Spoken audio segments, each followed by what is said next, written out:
ইসলাম দিয়ে আমাদের জীবনকে সাজাতে হবে, ইসলাম দিয়ে আমার পরিবারকে সাজাতে হবে। ইসলাম থেকে, কোরআন থেকে প্রেসক্রিপশন না নিলে জীবন সুন্দর হবে না। কোরআন থেকে প্রেসক্রিপশন না নিলে সমাজ সুন্দর হবে না। কোরআনের প্রেসক্রিপশন না মানলে রাষ্ট্র সুন্দর হবে না।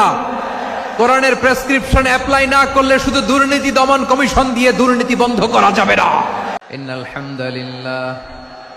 ইন্নাল হামদালিল্লাহ নাহমাদুহু ওয়া নাস্তাঈনুহু ওয়া নাস্তাগফিরুহু ওয়া নু'মিনু বিহি ওয়া নাতাওয়াক্কালু আলাইহি ওয়া নাউযু বিল্লাহি মিন শুরুরি আনফুসিনা ومن سيئات أعمالنا من يهده الله فلا مضل له ومن يضلل فلا هادي له أي فلن تجد له وليا مرشدا ونشهد أن لا إله إلا الله وحده لا شريك له هو الذي لا ضد له ولا ند له لا مثل له ولا مثيل له لا وزير له ولا كفيل له لا شبه له ولا شبيه له لا ولد له ولا والد له وهو الواحد الفرد الصمد لم يلد ولم يولد ولم يكن له كفوا أحد ونشهد أن سيدنا ونبينا وحبيبنا وبشيرنا ونذيرنا وطبيبنا وطبيب أرواحنا وحبيبنا وحبيب ربنا محمدا عبد الله ورسوله أرسله بالحق بشيرا ونذيرا وداعيا إلى الله بإذنه وسراجا منيرا أما بعد فقد قال الله تعالى في كلامه المجيد وفي فرقانه الحميد أعوذ بالله من الشيطان الرجيم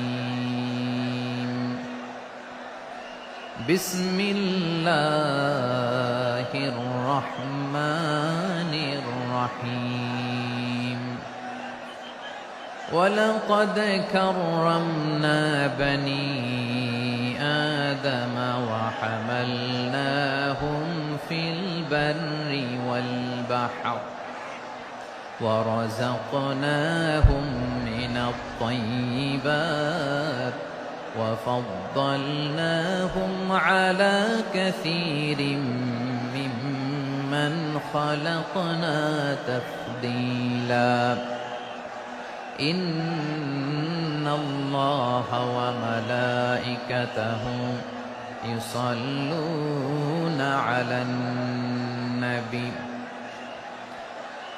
يا أيها الذين آمنوا صلوا عليه وسلموا تسليما اللهم صل على محمد وعلى آل محمد كما صليت على إبراهيم وعلى آل إبراهيم إنك حميد مجيد اللهم بارك على محمد وعلى آل محمد كما باركت على إبراهيم وعلى آل إبراهيم إنك حميد مجيد সকল প্রশংসার মালিককে,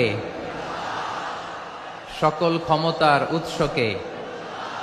কেউ যেটা পারে না পারে কে, কেউ যেটা দেখে না দেখে কে? সে আল্লাহর দরবারে আমরা শুকর গুজার হচ্ছি। আমরা সবাই পড়ছি কালিমাতুশ শুকর, আলহামদুলিল্লাহ। সবাই একসাথে গলা ছেড়ে দিয়ে আওয়াজ করে পড়ুন, রব্বানা লাকাল হামদ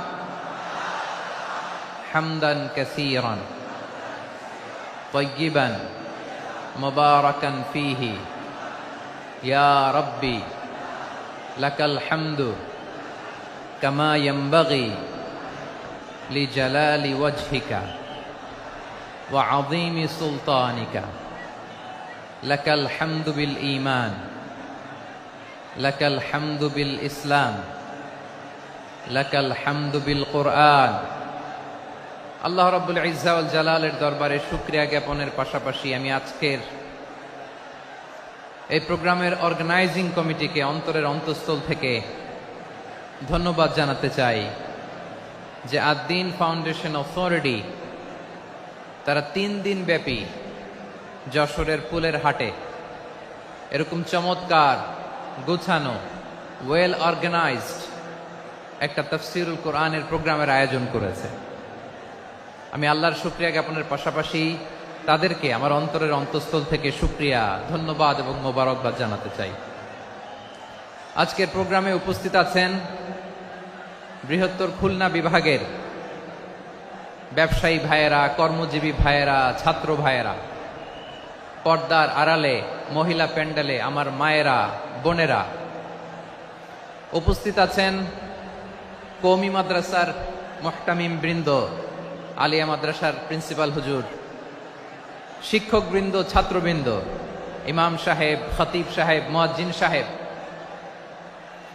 আইন শৃঙ্খলায় কর্মরত ভাইয়েরা, ভলান্টিয়ার্স, মিডিয়া কর্মী, সাংবাদিক বন্ধুরা, ইউটিউবার্স, আমি সবাইকে অন্তরের অন্তঃস্থল থেকে শুভেচ্ছা জানিয়ে শুরু করতে চাই। প্রিয় ভাইয়েরা, আমি জানি যশোরের মানুষ খুবই well civilized, they know manners. তারা ম্যানার জানে, অতিথির সাথে কেমন আচরণ করতে হয় যশোরের লোকেরা এটা জানে কি জানে না বলেন? মাশাআল্লাহ। স্টেজ থেকে ইনস্ট্রাকশন আসলে সেটা শুনতে হবে, না শুনলে আমিও বলতে পারবো না, আপনারাও উপকৃত হবেন না। কোটি কোটি টাকা ব্যয়, অনেক পরিশ্রম সাপেক্ষে, অনেক ওয়েল ডিজাইন করে ওনারা প্রোগ্রাম করেছেন। শেষ অধিবেশন যদি আপনারা ধাক্কা ধাক্কি বিশৃঙ্খলা করেন, বঞ্চিত হব, আমরা বঞ্চিত হব, আপনারা বঞ্চিত হবেন, মিডিয়া কর্মীদের মাধ্যমে দেশে বিদেশে কোটি কোটি দর্শক তারা বঞ্চিত হবে।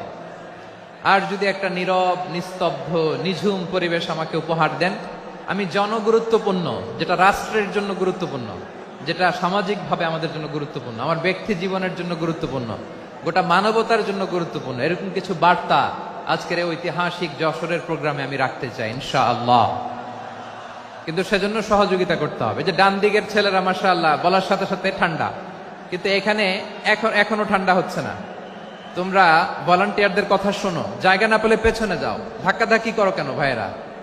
এটা করো না। এই যে তোমাদেরকে দেখতে পাচ্ছি তো, একে অপরকে ধাক্কা ধাক্কি করে আমাকে দেখার চেষ্টা, পেছনে চলে যাও। Move move on, move, sit or move. আমি বারবার থামুন, চুপ করুন বলতে পারবো না। Sit or move on. 9টা প্যান্ডেল আছে, এখানে ধাক্কাধাক্কির কোনো মানি হয় না। তোমরা ধাক্কাধাক্কি করবা, এই জন্য প্যান্ডেল করা হয় নাই 9টা। বসো, কোনো কথা নাই, বসো বসো। কানগুলো খরগোশের কানের মতো খাড়া করো, কোনো আওয়াজ নাই, আওয়াজ নাই, কোনো আওয়াজ নাই। এই যে প্রিয় ভাইয়েরা, আল্লাহর ওয়াস্তে চুপ করুন। যশোরের ভাইয়েরা, আল্লাহর ওয়াস্তে চুপ করুন। আমি 10 থেকে 0 গুনবো, এরপরে যদি আওয়াজ হয় চলে যাব, আমি চলে যাব, কিন্তু কোনো আওয়াজ নাই। আমি কিছু জিজ্ঞেস করলে উত্তর দেওয়ার সময় গলা ফাটায় আওয়াজ করতে হবে, ঠিক কিনা? বাস, এর বাইরে আর আওয়াজ নাই। 10 থেকে 0 গুনবো, হয় বসো, নয় অন্য প্যান্ডেলে যাও, কোনো আওয়াজ হবে না। 10, 9, 8 7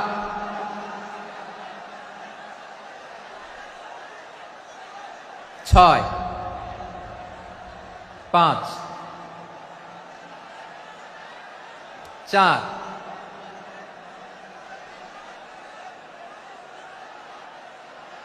3 2 1 শূন্য। প্রিয় ভাইয়েরা, অনেক আলোচনা হয়েছে 3 দিন ব্যাপী। দেশ বরেণ্য প্রথিতযশা ওলামায়ে হযরতের মুখে আপনারা অসংখ্য কথা শুনেছেন। আমলের জন্য এগুলোই যথেষ্ট। নতুন করে আমার বলার কিছুর দরকার নাই। নতুন করে উপস্থাপনের মতো বলার মতো আমার কাছে কিছু নাইও। যা বলার 1500 বছর আগে আল্লাহ তাআলা উম্মাকে বলে দিয়েছেন, ঠিক কিনা? এমন কিতাব দান করেছে যে কিতাবে ভুল নাই। যতই পড়ি ততই শেখা যায়। বিয়ন্ডলেস, বাউন্ডলেস, বটমলেস, কুল কিনারা নাই, কুল কিনারা বিহীন সাগর। পড়েন সুবহানাল্লাহ। গত 3 দিন ধরে স্কলাররা যে সমস্ত বিষয় কোরআন সুন্নাহর আলোকে আলোচনা করেছে, আমরা যেন সেগুলোর উপর আমল করতে পারি। আল্লাহ তৌফিক দান করুক, আমরা পড়ি আমিন। আসুন, এখানে আসার বসার এই প্রোগ্রামে অংশগ্রহণ করার উদ্দেশ্যকে, নিয়াতকে আমরা খালিস করে নেই। আজকে আমরা যা শুনবো শিখবো আমলের নিয়তে শুনবো, ঠিক কিনা বলেন? শেষ পর্যন্ত নীরবতা বজায় রাখবো। আমি উঠবো, আপনারা উঠবেন। এর আগে ওঠা যাবে না। স্কেডিউলে একটু চেঞ্জ এসেছে, এশার সালাত হয়নি। আমার আলোচনার পরপরই আজান হবে। এশার সালাতে আমরা জামাতে অংশগ্রহণ করে একসাথে বিদায় নেব ইনশাল্লাহ। বলেন, বিশৃঙ্খলা করলে আমার বুঝাতে, পয়েন্টগুলো শেয়ার করতে দেরি হবে। আর এই যে এরকম নীরব নিস্তব্ধ থাকলে সুবিধা হবে। আল্লাহর ওয়াস্তে বি স্মার্ট। জায়গা না হলে চলে যাবেন, আওয়াজ করবেন না। ভলান্টিয়াররাও আওয়াজ নয়, ইশারা ইঙ্গিতে। প্রিয় ভাইয়েরা, যে টপিকটি নিয়ে আমি আপনাদের সামনে আজকে কথা বলতে চাই, টপিকটি অনেক গুরুত্বপূর্ণ। টপিকটি হচ্ছে হিউম্যান রিসোর্স ডেভেলপমেন্ট, মানব সম্পদ উন্নয়ন। কারণ আল্লাহ তাআলা আমাদের যা দেখ আর না দেখ এটা দিছে। মানুষ আর মানুষ, 18 কোটি মানুষ, ঠিক কিনা? এই 18 কোটি জনসংখ্যার দেশে বসবাস করে আমরা খুশি না বেজার? খুশি হইতে হবে, বেজার হইেন না। জাপানের খবর জানেন? তাদের গ্রোথ রেট নিচের দিকে, উল্টো। জনসংখ্যা নাই, বাচ্চা নিলে, সন্তান নিলে গভর্নমেন্ট তাদের টাকা দেয়। আমাদেরকে আল্লাহ তাআলা দয়া করে, মায়া করে এই সম্পদটা দিয়েছেন। এই মানব সম্পদকে যেন আমরা কাজে লাগাই ইনশাআল্লাহ। পড়েন সবাই। হিউম্যান রিসোর্স ডেভেলপমেন্ট অনেক জনগুরুত্বপূর্ণ বিষয়, খুব সেনসিটিভ বিষয়। বুঝতে হবে যশোরের স্মার্ট ছেলেরা, এই যে আমি যাদেরকে দেখতে পাচ্ছি, all are the Gen Z of Jessore. যারা জেন জি, ওরা স্মার্ট, ওরা ইশারা ইঙ্গিতে কাজ করে। এই যে পুরো গদি উল্টায় দিছে, ঠিক কিনা? 24-এর ছাত্র নাগরিক অভ্যুত্থান আমাদের দেখিয়ে দিচ্ছে কিভাবে চোখের ইশারায় গদি উল্টে দিতে হয়। তো এই জেনজিদের নিয়ে বসেছে। ওরা তো স্মার্ট, ওরা ডিস্টার্ব করবে না। মেহরবানি করে আমার সাথে কানেক্ট করো, 1 to 1, brain to brain, eye to eye, eye contact করো আমার সাথে। তাকাও, কষ্ট হলো আমার দিকে তাকাও, আওয়াজ করা যাবে না, আমার দিকে তাকাও। প্রিয় ভাইয়েরা, হিউম্যান রিসোর্স ডেভেলপমেন্টের ব্যাপারে কিছু কথা বলবো। এই যে আমাদের বিশাল জনসংখ্যা, এই জনসংখ্যাকে কি করে জনসম্পদে রূপান্তরিত করা যায় এ ব্যাপারে কথা বলবো। আমি সূরাতু বনী ইসরাইলের 70 নম্বর আয়াত তেলাওয়াত করেছি। এই আয়াতের আলোকে কিছু কথা আমি আপনাদের সামনে বলবো।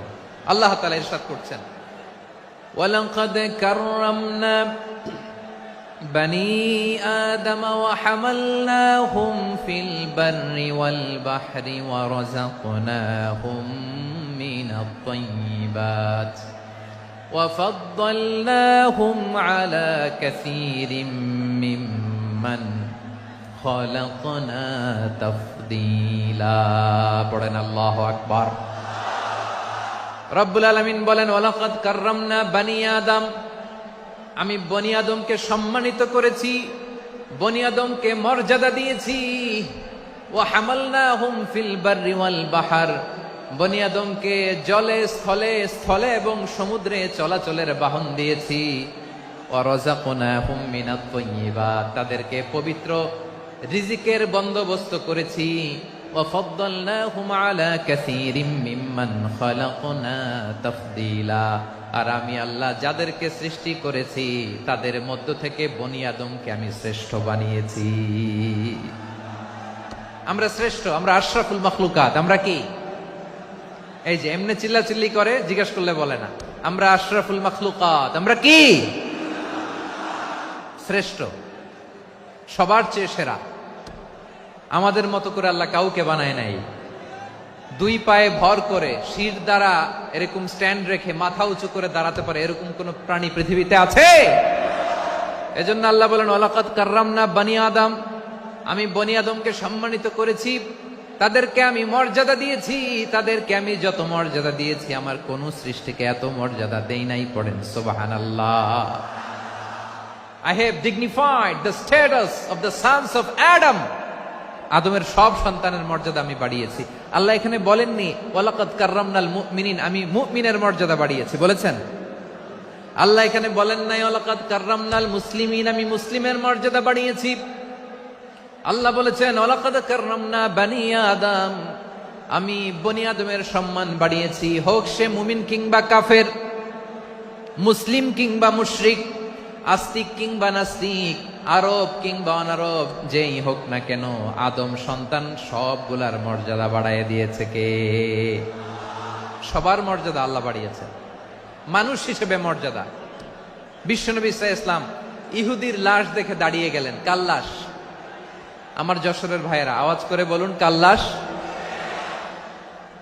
ইহুদির লাশ দেখে দাঁড়ায় গেলেন। সাহাবারা বললেন ইয়া রাসূলুল্লাহ, আপনি দাঁড়ালেন যে, এটা তো ইহুদির লাশ।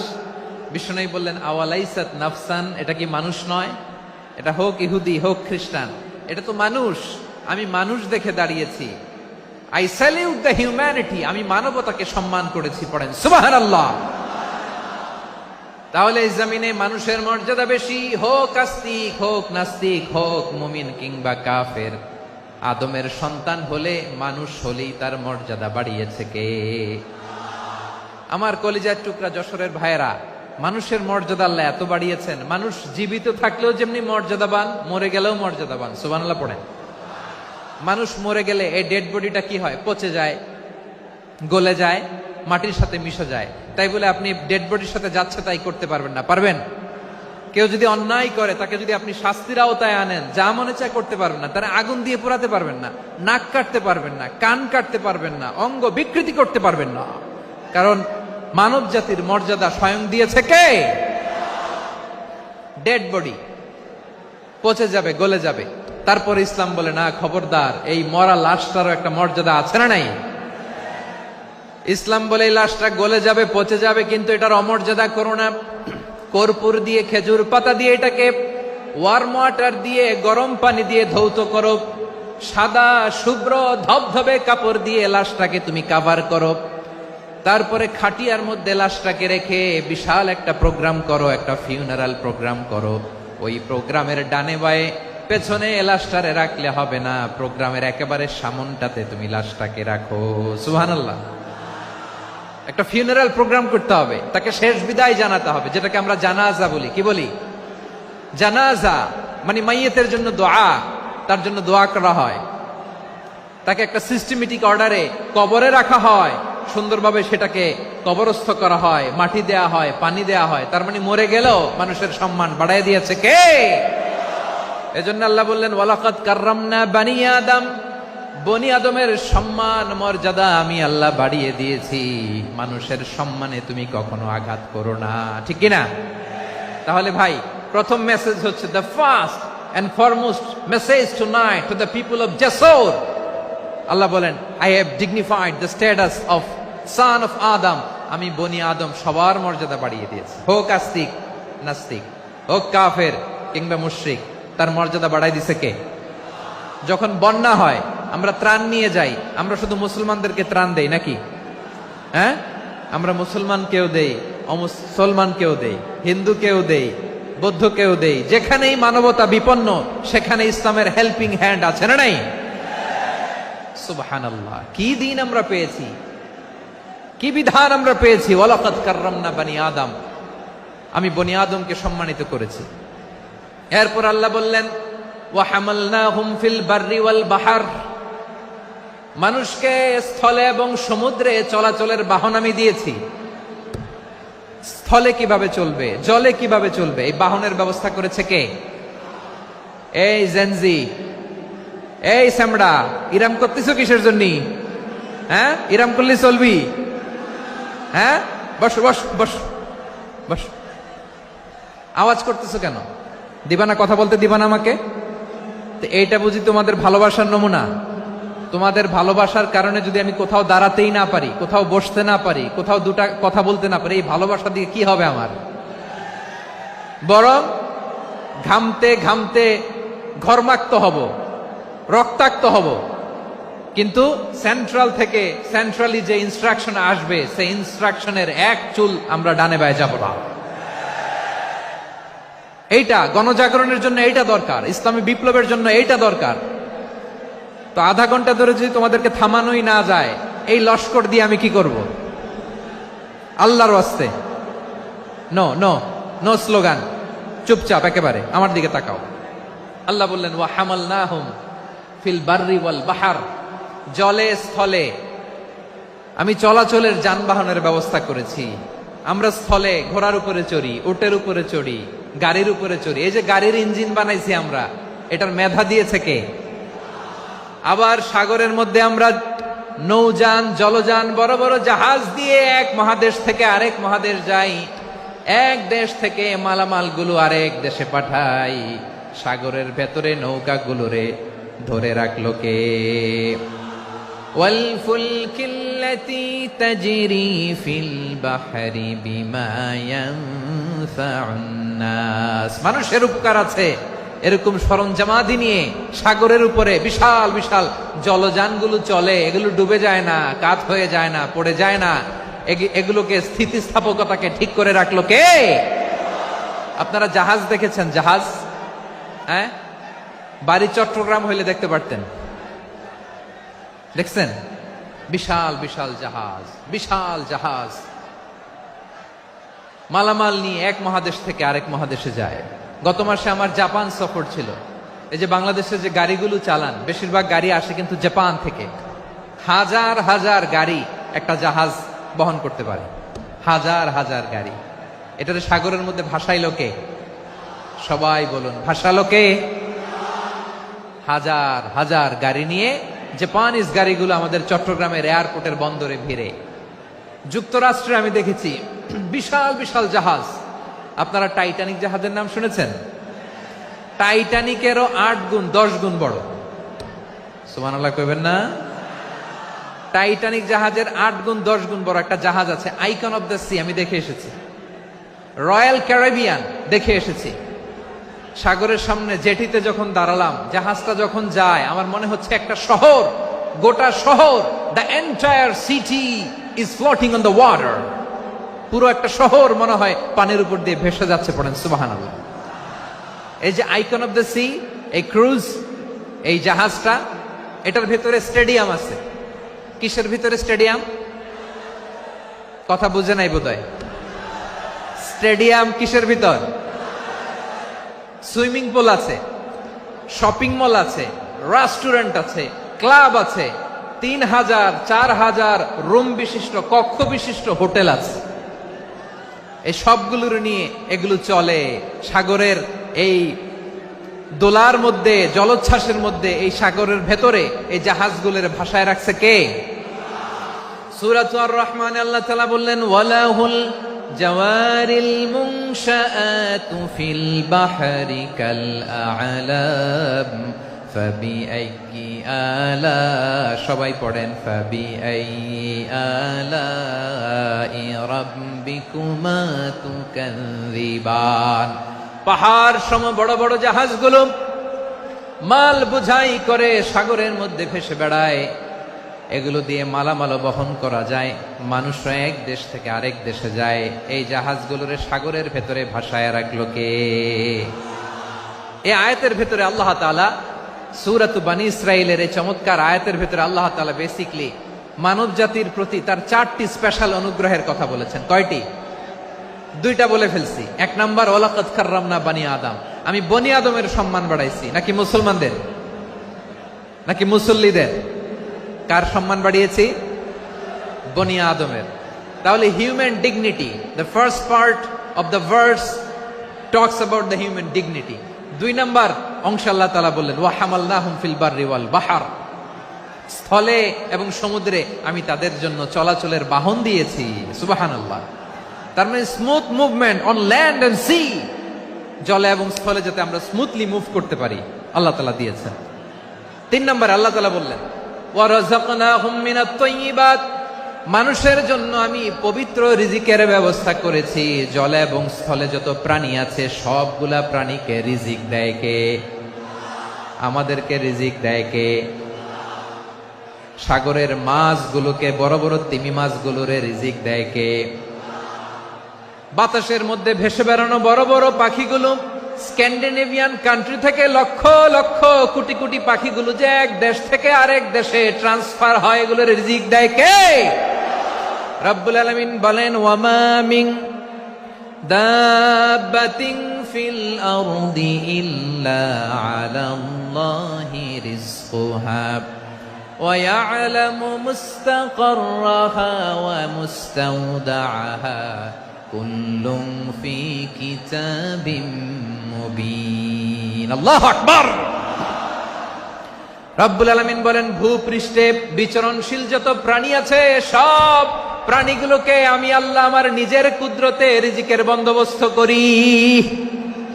এই প্রাণীগুলো কোথায় থাকে, কোথায় যায়, সব জায়গায় আমি রিজিক পৌঁছে দেই। রিজিক কেউ দিতে পারে না, রিজিকের মালিক কে? রিজিকের মালিক তিনি আল্লাহ। এজন্য আল্লাহ তাআলা বললেন ওয়া রাযাকনাহুম মিনাত তাইয়্যিবাত। এরপর আল্লাহ বললেন ওয়া ফাদ্দালনাহুম আলা কাসীরিম মিম্মান খালাকনা তাফদীলা। আমি যত প্রাণী সৃষ্টি করেছি সকল প্রাণীর মধ্যে মানুষের মর্যাদা শ্রেষ্ঠত্ব আমি দিয়েছি। সুবহানাল্লাহ পড়েন।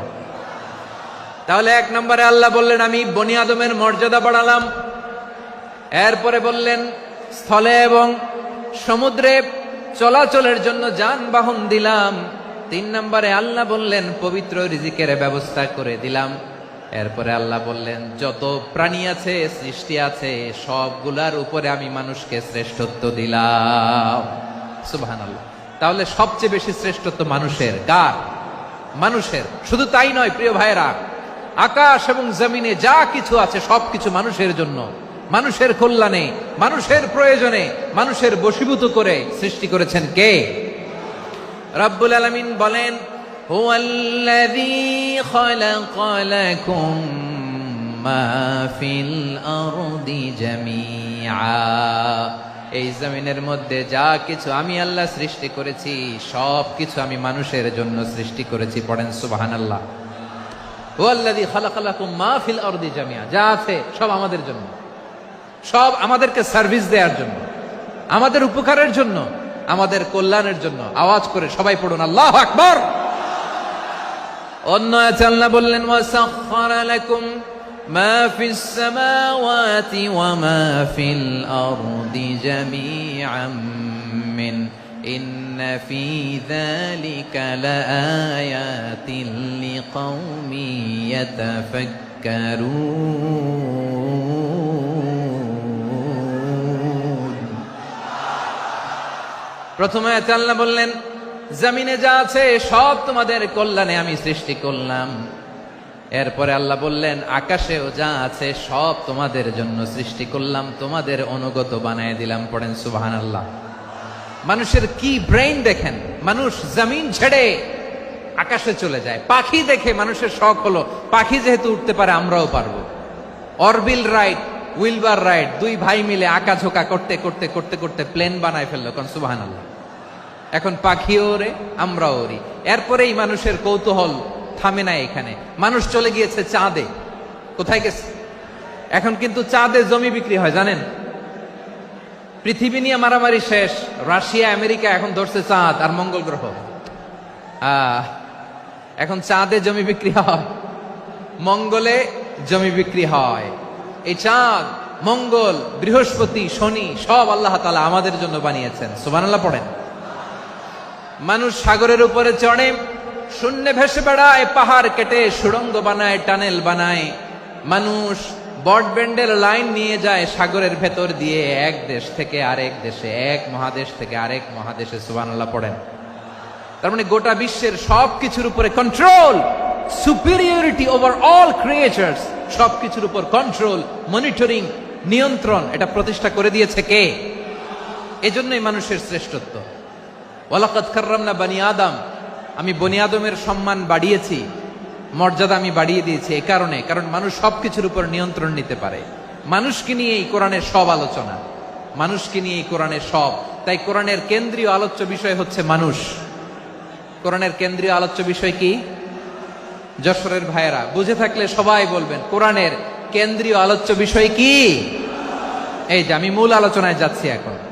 কেন মানুষ কোরআনের কেন্দ্রীয় আলোচ্য বিষয়? এই যে ভাইয়েরা, এই যে হাত জোর করে, এই যে Jessore Gen Z, the smart people of Jessore, হাত জোর করে বলতেছে, হাত জোর করে তোদের কাছে আল্লাহর দোহাই লাগে, স্টপ স্টপ। শুরুতে একবার বলেছে, জায়গা না হলে আস্তে আস্তে ধাক্কা দিবা, সামনে না পিছনে, দিয়ে দিয়ে বেরোয় চলে যাও। এলইডিতে দেখো, এই যে আল্লাহর ওয়াস্তে জায়গা না হলে ওদিকে যাও। কোরআনের মাহফিলে বিশৃঙ্খলা, এটা কাফিরদের আলামত। কাফিররা শীষ দিত, শীষ। বিশ্বনবী কোরআনের তাফসির করলে কাফিররা শীষ দিত আর ক্ল্যাপিং করত, হুইসেল এন্ড ক্ল্যাপিং। তো আমরা কি এখানে বিশৃঙ্খলা করতে আসছি? তো বারবার থামানো লাগে কেন? কোনো আওয়াজ হবে না, বললাম তো, স্টপ। আওয়াজ করে বলুন, কোরআনের কেন্দ্রীয় আলোচ্য বিষয় কি? সবাই বলেননি। এতগুলো মানুষ উত্তর দিলে এতটুকু আওয়াজ হয়, অন্তত আমি বিশ্বাস করি না। যশোর, আওয়াজ করে বলো, কোরআনের কেন্দ্রীয় আলোচ্য বিষয় কি? মানুষ। এই মানুষ কোরআনের কেন্দ্রীয় আলোচ্য বিষয়। মানুষকে আল্লাহ স্বাধীনতা দিয়েছেন। ফামান শাআ ফালইউমিন ওয়া মান শাআ ফালইয়াকফুর। চাইলে মুমিন হতে পারো, চাইলে কাফের হতে পারো, তোমার ইচ্ছা। তবে জেনে রাখো, মুমিন হলে পাবা জান্নাত, কাফির হলে পাবা জাহান্নাম। নাও দ্য ডিসিশন ইজ ইয়ার্স। সিদ্ধান্ত তোমার, জান্নাতে যাবা না জাহান্নামে যাবা। যশোরের ভাইয়ের আওয়াজ করে বলুন, কই যেতে চান, জান্নাতে না জাহান্নামে? ডান দিকে না বাম দিকে? ডানপন্থী না বামপন্থী? চিল্লা চিল্লি না চুপচাপ? চুপচাপ কয়ে আবার চিল্লাচিল্লি শুরু করেছে। মাশাআল্লাহ, গুরুত্বপূর্ণ কথা বাকি আছে, আমাকে সহযোগিতা করতে হবে। মাশাআল্লাহ, এই তো ঠান্ডা হয়েছে। হ্যাঁ, ঠিক আছে ঠিক আছে ঠিক আছে। মানুষকে আল্লাহ এত স্বাধীনতা দিয়েছেন, মানুষ চাইলে অনেক ভালো হইতে পারে। ভালোর রাস্তাও খোলা, খারাপ হওয়ার রাস্তাও খোলা। ভালো হইলে মানুষ অনেক ভালো, খারাপ হইলে অনেক খারাপ। ভালো হইলে সবচেয়ে ভালো, খারাপ হইলে সবচেয়ে খারাপ। এজন্য সিদ্ধান্ত আপনাকে নিতে হবে। আল্লাহ তাআলা বলছেন, লাকাদ খালাকনাল ইনসানা ফি আহসানি তাকওয়িম সুম্মা রাদাদনাহু আসফালা সাফিলিন। আমি মানুষকে অনেক সুন্দর অবয়বে, সুন্দর আকৃতিতে সৃষ্টি করেছি। তার শুধু চেহারার ডিজাইনটাই সুন্দর নয়, তার ব্রেনটা বড্ড সুন্দর, তার মানসিকতা বড্ড সুন্দর, তার সৃজনশীলতা বড্ড সুন্দর। পড়েন সুবহানাল্লাহ। আমাদের চেহারা, অবয়ব, ডিজাইন যে সুন্দর তা না, আমাদের ব্রেনটা অনেক সফিস্টিকেটেড ব্রেন, অনেক সফিস্টিকেটেড। এই 1.5 কেজি ব্রেন ইউজ করে মানুষ গোটা বিশ্বে সভ্যতা বিনির্মাণ করেছে, ঠিক কিনা? এই ব্রেন আল্লাহ তাআলা আমাকে দিয়েছে। এটারে কাজে লাগালে, আপনার 6 সেন্স কাজে লাগালে আপনি অনন্য মানুষ হয়ে উঠবেন, মহামানবে রূপান্তরিত হবেন। মানুষ হতে পারে, চাইলেই মহামানব হতে পারে। আবার যদি মানুষ চায়, খারাপও হতে পারে। আল্লাহ বললেন শুধু ভালোই না, ভালো হতে চাইলে অনেক ভালো তুমি হতে পারো, আবার খারাপ হতে চাইলে অনেক খারাপ তুমি হতে পারো। সুম্মা রাদাদনাহু আসফালা সাফিলিন।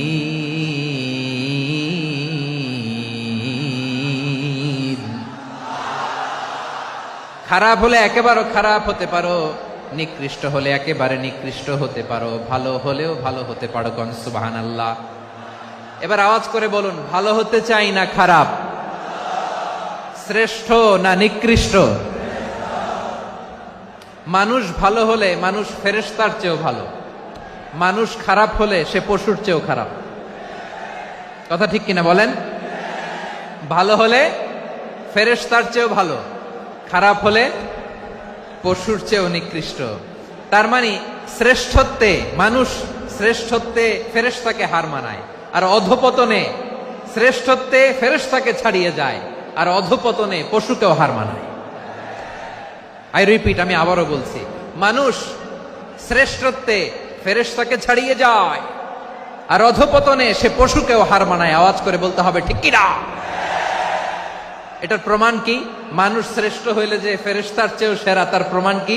আল্লাহ তাআলা বলছেন, ওয়া ইয কুলনা লিল মালাইকাতি ইসজুদু লিআদাম ফাসাজাদু ইল্লা ইবলিস আবা ওয়াস্তাকবারা ওয়া কানা মিনাল কাফিরিন। আল্লাহ বলেন, স্মরণ করো সে সময়ের কথা যখন আমি ফেরেশতাদেরকে বললাম, ও ফেরেশতারা আদমকে সেজদা দাও। সব ফেরেশতারা সম্মান সূচক সেজদা আদমকে দিল, তারা আদমের জন্য সেজদায় লুটিয়ে পড়লো, একজন ছাড়া, তার নাম ইবলিস। আওয়াজ করে বলেন তার নাম কি? সে অহংকার প্রদর্শন করলো, সে কাফের হয়ে গেল, বাকি সব ফেরেশতারা সেজদা দিল। সুবহানাল্লাহ। আবার আদম আলাইহিস সালামকে আল্লাহ জিজ্ঞেস করলেন, সব বলে দিল উত্তর, কিন্তু ফেরেশতাদেরকে একই প্রশ্ন জিজ্ঞেস করলেন, তারা উত্তর করতে পারে নাই। তার মানে এর মধ্য দিয়ে প্রমাণিত হয়, মানুষ ভালো হলে ফেরেশতার চেয়েও ভালো, ফেরেশতার চেয়েও মানুষের মর্যাদা বাড়িয়ে দিয়েছে কে? সব নূরের ফেরেশতা যখন মাটির আদমকে সেজদা দেয়, এটা প্রমাণ করে ফেরেশতার চেয়েও মানুষের মর্যাদা বাড়িয়ে দিয়েছে কে? তুমি মাটির আদমকে প্রথম সৃষ্টি করিয়া ঘোষণা করিয়া দিলে শ্রেষ্ঠ বলিয়া, তাই তো নূরের ফেরেশতা করে আদমকে সেজদা। ঠিক কিনা বলেন? তাই তো নূরের ফেরেশতা করে আদমকে সেজদা, সবার চেয়ে সম্মান দিলে মাটির আদমকে। আল্লাহু আল্লাহু তুমি জাল্লে জালালুহু, শেষ করা তো যায় না গে তোমার গুণগান। পড়েন না? পড়েন। আল্লাহু আল্লাহু তুমি জাল্লে জালালুহু, শেষ করা তো যায় না গে তোমার গুণগান। আল্লাহু আল্লাহু আল্লাহু আকবার। আদমের মর্যাদা বেশি, মানুষের মর্যাদা বেশি, মানুষ শ্রেষ্ঠ, তার প্রমাণ নূরের ফেরেশতা মাটির আদমকে সেজদা করে। আওয়াজ করে বলেন ঠিক কিনা?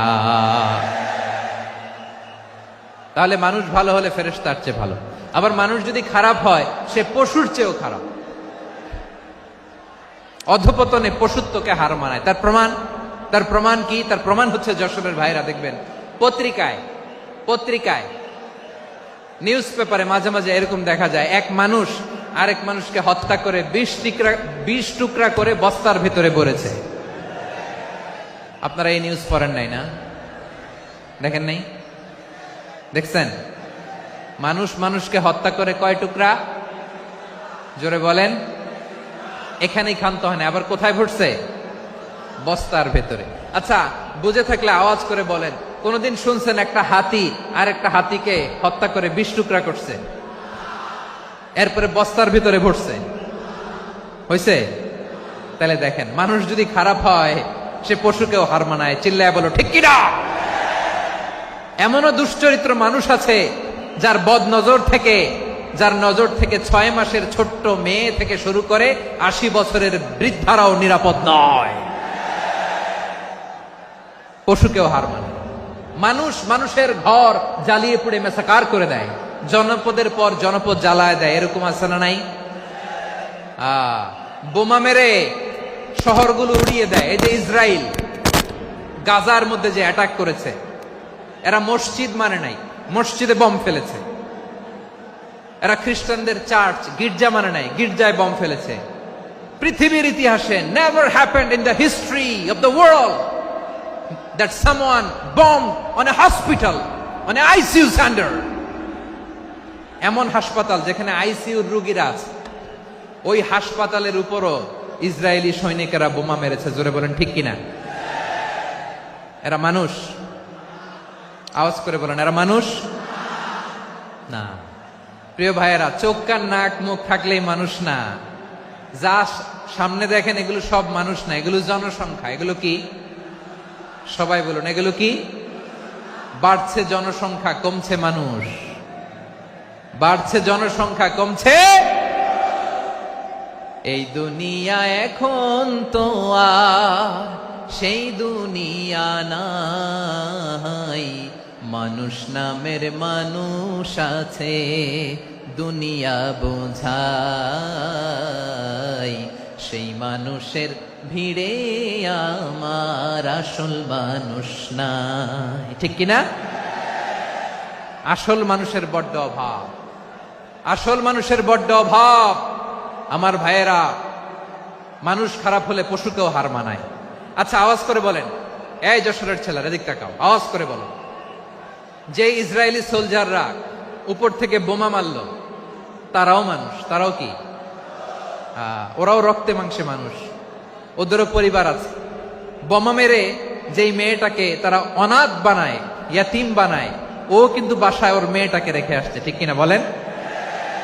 বম্বিং করে যে বাবাকে মেরে, স্বামীকে মেরে স্ত্রীকে বিধবা বানায়, তারও ঘরে স্ত্রী আছে।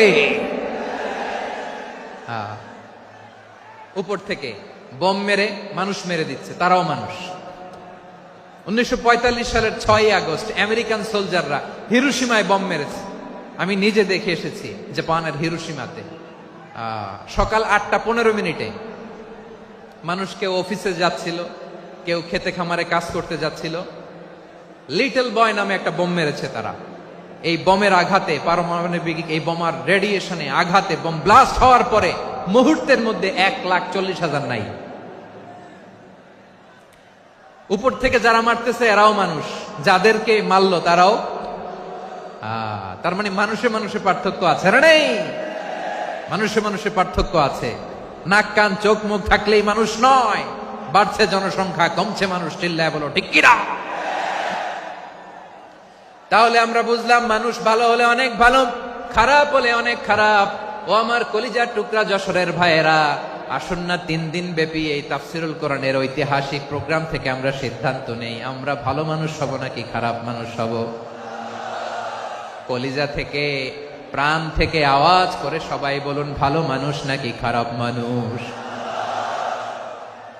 ভালো মানুষ হইতে হবে। ভালো মানুষ যারা জগৎটাকে এনলাইটেন করবে, যারা এনলাইটেন করবে, যারা সত্যের বীর সেনানী হয়ে দাঁড়াবে, যারা সত্যের পক্ষে কথা বলবে, যারা জালিমের মসনদকে ভেঙে খান খান করে দেবে। এরকম হওয়ার দরকার আছে না নাই? এরকম ভালো মানুষ আমরা হতে চাই কি চাই না? মানুষকে যত্ন নিলে মানুষ যে কত ভালো হয় আপনি কল্পনাও করতে পারবেন না। এই যে আপনাদের যশোরে যে ভালো ছেলেগুলো আছে, যে ভালো তরুণগুলো আছে, যে যুবকগুলো আছে, যে ভালো আলেমরা আছে, ভালো নেতারা আছে, সবাই যদি তাদের মতো হতো, পুরো যশোরটা একটা জান্নাতের টুকরা হয়ে যেত। আওয়াজ করে বলেন ঠিক কিনা? মানুষকে নার্চারিং করলে, মানুষকে পলিশ করলে, মানুষকে গ্রুমিং করলে, মানুষকে সঠিক তারবিয়া দিলে মানুষ অনন্য হয়ে ওঠে। প্রতিটি মানুষ অনন্য। আমি অনন্য, আপনি অনন্য, আমরা সবাই অনন্য। সুবহানাল্লাহ বলেন। মানুষকে আল্লাহ তাআলা দিয়েছেন অসীম ক্ষমতা, অসীম ক্ষমতা। সুবহানাল্লাহ। একটা মানুষ পারে না এমন কিছু নাই,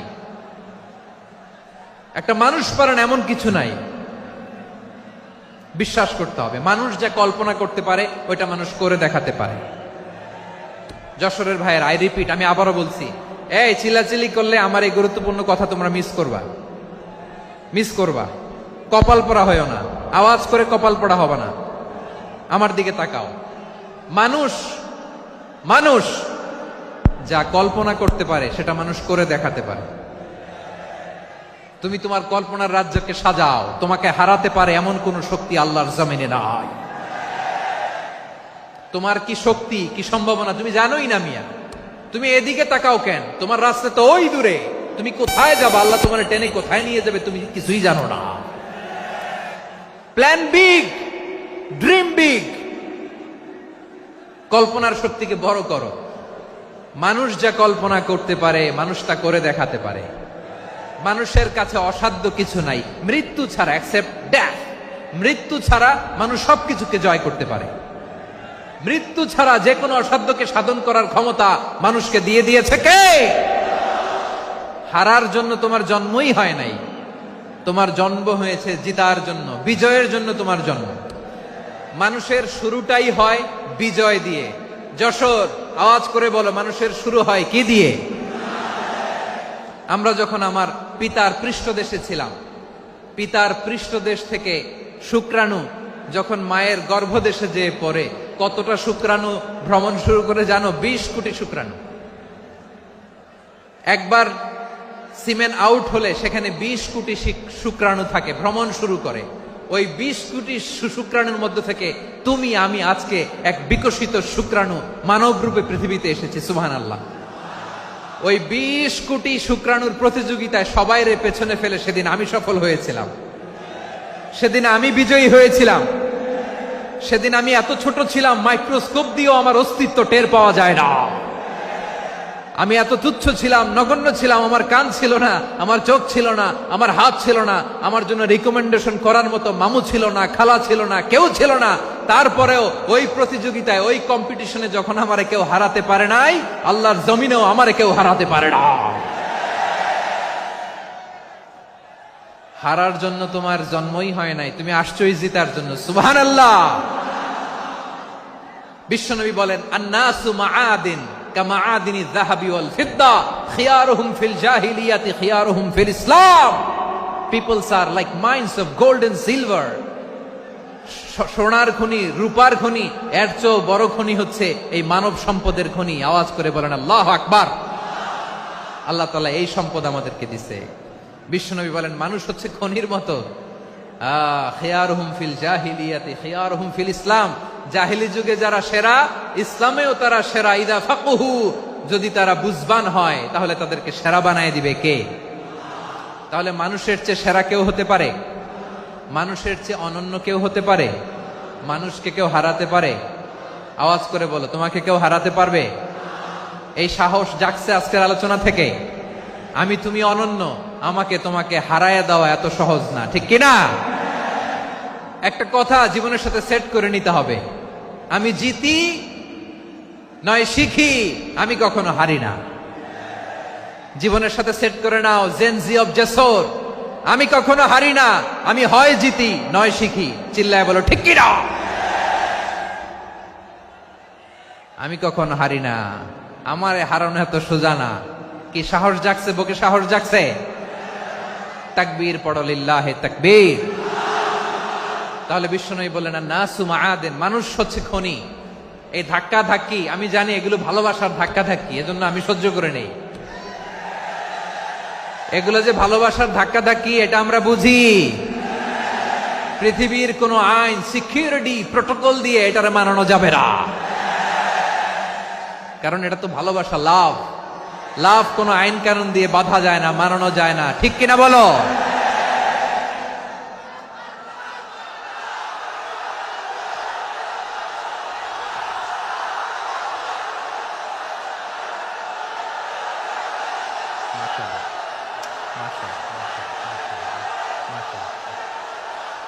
ঠিক আছে, বসুন বসুন বসুন। আল নাসু মাআদিন, মানুষ হচ্ছে খনি। এই খনির যত্ন নিতে হবে। আমার মা বাবা যারা এসেছেন, আপনার ছেলে মেয়ের যত্ন নেন। আপনার ছেলের মধ্যে যে কি পটেনশিয়াল আপনি জানেন না। আপনার এই ছোট্ট অবুজ ছেলেটাই আগামী দিনের শায়েখ আহমদুল্লাহ হবে। আপনার হেফজখানায় পড়া ওই ছোট্ট ছেলেটাই আগামী দিনের আল্লামা মামুনুল হক হবে। আপনার ওই ছেলেটা আমির হামজা হবে, আব্দুল হাই সাইফুল্লাহ হবে। এভাবে বড় বড় আলেম হবে, তারা যুগশ্রেষ্ঠ আলেম হবে। সেই একদিন এই বাংলাদেশের পার্লামেন্টে যে বক্তব্য দিয়ে যশোরের পক্ষে কথা বলবে। আপনি জানেন না, কাউকে ছোট করবেন না আপনি, ওর কনফিডেন্স আপনি কমাবেন না, আপনি কমাতে পারেন না। প্যান্ডেলে আমার যে মা বোনেরা আছেন, ছেলে মেয়েদেরকে কখনো ছোট করে কথা বলবেন না। ও যে কোথায় যাবে আপনি জানেন না, আপনি মা হয়ে তাকে সাহস দিবেন, তার কল্পনার জগৎটাকে সাজাতে তাকে উৎসাহিত করবেন, ঠিক কিনা বলেন? আর আমার প্যান্ডেলের আমার প্রিয় শ্রদ্ধাশীলা মায়েরা বোনেরা, আপনারা তো আরো দামি সম্পদ। বিশ্বনবী বলেন, আর দুনিয়া কুল্লুহা মাতা। আল্লাহ আল্লাহ আল্লাহ, বিশ্বনবীর কথার ওজন দেখেন। আর দুনিয়া কুল্লুহা মাতা ওয়া খায়রু মাতা'আদ দুনিয়াল মারআতু সালিহা। বিশ্বনবী বলেন, দুনিয়ায় যা দেখো সব আল্লাহর দেওয়া অ্যাসেট, মানে সম্পদ। আর এত অ্যাসেটের ভিড়ে সবচাইতে শ্রেষ্ঠ সম্পদ হচ্ছে নেককার নারী। সুবহানাল্লাহ। ভাইয়েরা, বোনের সাথে খারাপ আচরণ করো না। সন্তান, মায়ের সাথে খারাপ আচরণ করো না। আমাদের মায়েরা আমাদের asset, they are our priceless asset. কারণ এই মায়েদের পেটে এসেছে আল্লাহর ওলিরা, এই মায়েদের পেটে এসেছে খান জাহান আলী, এই মায়ের পেটে এসেছে শাহজালাল ইয়ামানি, এই মায়ের পেটে এসেছে আল্লাহর সব নবীরা। নাকি নবীরা আকাশ থেকে ধপ করে জমিনে নেমে আসছে? মায়ের পেটে আসছে। এই মায়ের পেটগুলো খনি। আমার সম্মানিতা মায়েরা বোনেরা, নিজেকে ইসলাম দিয়ে সাজান, নিজেকে ইসলাম দিয়ে সাজান, নিজেকে পবিত্র রাখুন, নিজের আব্রু ইমান ইজ্জতের হেফাজত করুন, কোরআন পড়ুন, সুন্নাহ পড়ুন। আপনি জানেন না আপনার গর্ভে কে আসছে, কোন ক্ষণজন্মা পুরুষকে আল্লাহ তাআলা আপনার গর্ভে পাঠাবে আপনি জানেন না। মায়েরা, নিজেদেরকে পবিত্র রাখুন, ইসলাম চর্চা করুন, কোরআন চর্চা করুন, নৈতিকতা দিয়ে নিজেকে সাজান। যশোরের জেনজি, নিজেদেরকে প্রস্তুত রাখো আগামীর বাংলাদেশের জন্য। নৈতিকতা, মোরালিটি, ভ্যালিউজ দিয়ে নিজেকে সাজাও, ইসলাম দিয়ে নিজেকে সাজাও। কারণ আগামীর বাংলাদেশ ইসলামের বাংলাদেশ। বাংলাদেশের আসল পরিচয় ইসলাম। বাংলাদেশের আসল পরিচয় কি? সবাই বলে না। বাংলাদেশের আসল পরিচয় কি? এই ইসলাম নিয়ে আমরা সংসদ ভবন সাজাবো, রাজি আছি না নাই? শেকড় ভুলে যাওয়া যাবে না। আমরা ধাপে ধাপে শারিয়া আইনের দিকে যাব ইনশাআল্লাহ, কিন্তু জঙ্গিবাদ দিয়ে নয়, কট্টর পন্থা দিয়ে নয়। আমরা ইন্টেলেকচুয়ালি, গ্রাজুয়ালি, ধাপে ধাপে শারিয়া আইনের দিকে মুভ করবো ইনশাআল্লাহ। বলো লিল্লাহি তাকবীর। এদেশের আসল পরিচয় সবাই বলে না, আওয়াজ করে, এদেশের আসল পরিচয়। এদেশে আজান শুনে সূর্য ওঠে শহর গ্রামে, এদেশে আজান শুনে সূর্য ডুবে সন্ধ্যা নামে, এদেশে সকল কাজে সবাই বলে বিসমিল্লাহ, এদেশে ভালো কিছু দেখে শুনে হাসি মুখে সবাই বলে মাশা আল্লাহ। সুবহানাল্লাহ সুবহানাল্লাহ সুবহানাল্লাহ সুবহানাল্লাহ সুবহানাল্লাহ সুবহানাল্লাহ সুবহানাল্লাহ সুবহানাল্লাহ। ও নবীন তরুণ, তোমার কিসের এত ভয়? জেনে রেখো বাংলাদেশের আসল পরিচয়। বাংলাদেশের আসল পরিচয় ইসলাম। আওয়াজ তুলে বলো, আসল পরিচয় কি? এদেশে পরস্পরে দেখা হলে দেয় সালাম, এদেশে আমজনতার হৃদয় জুড়ে পাক্কালাম। ঠিক কি না? এদেশে বিপদ এলে সর্বজনে সর্বক্ষণে দোয়া পড়ে ইন্না লিল্লাহ সুবহানাল্লাহ সুবহানাল্লাহ সুবহানাল্লাহ সুবহানাল্লাহ। এদেশে আজান শুনে সূর্য ওঠে শহর গ্রামে, এদেশে আজান শুনে সূর্য ডুবে সন্ধ্যা নামে, এদেশে সকল কাজে সবাই বলে বিসমিল্লাহ, এদেশে ভালো কিছু দেখে শুনে হাসি মুখে সবাই বলে মাশা আল্লাহ। সুবহানাল্লাহ, আওয়াজ করে সুবহানাল্লাহ সুবহানাল্লাহ সুবহানাল্লাহ সুবহানাল্লাহ। সবাই একসাথে সুবহানাল্লাহ সুবহানাল্লাহ সুবহানাল্লাহ সুবহানাল্লাহ। এদেশের আসল পরিচয় কি? আওয়াজ করে বলতে ভয় লাগে। এদেশের আসল পরিচয় কি? ইসলাম দিয়ে আমাদের সংসদ ভবন চলুক, আমরা চাই কি চাই না? বঙ্গভবনে লা ইলাহা ইল্লাল্লাহর পতাকা উড়ুক, আমরা চাই কি চাই না? প্রতিটি জেলা অফিসে, ডিসি অফিসে লা ইলাহার পতাকা ঝুলুক, আমরা চাই কি চাই না? কারা কারা চাই হাত তুলে আল্লাহরে দেখায়।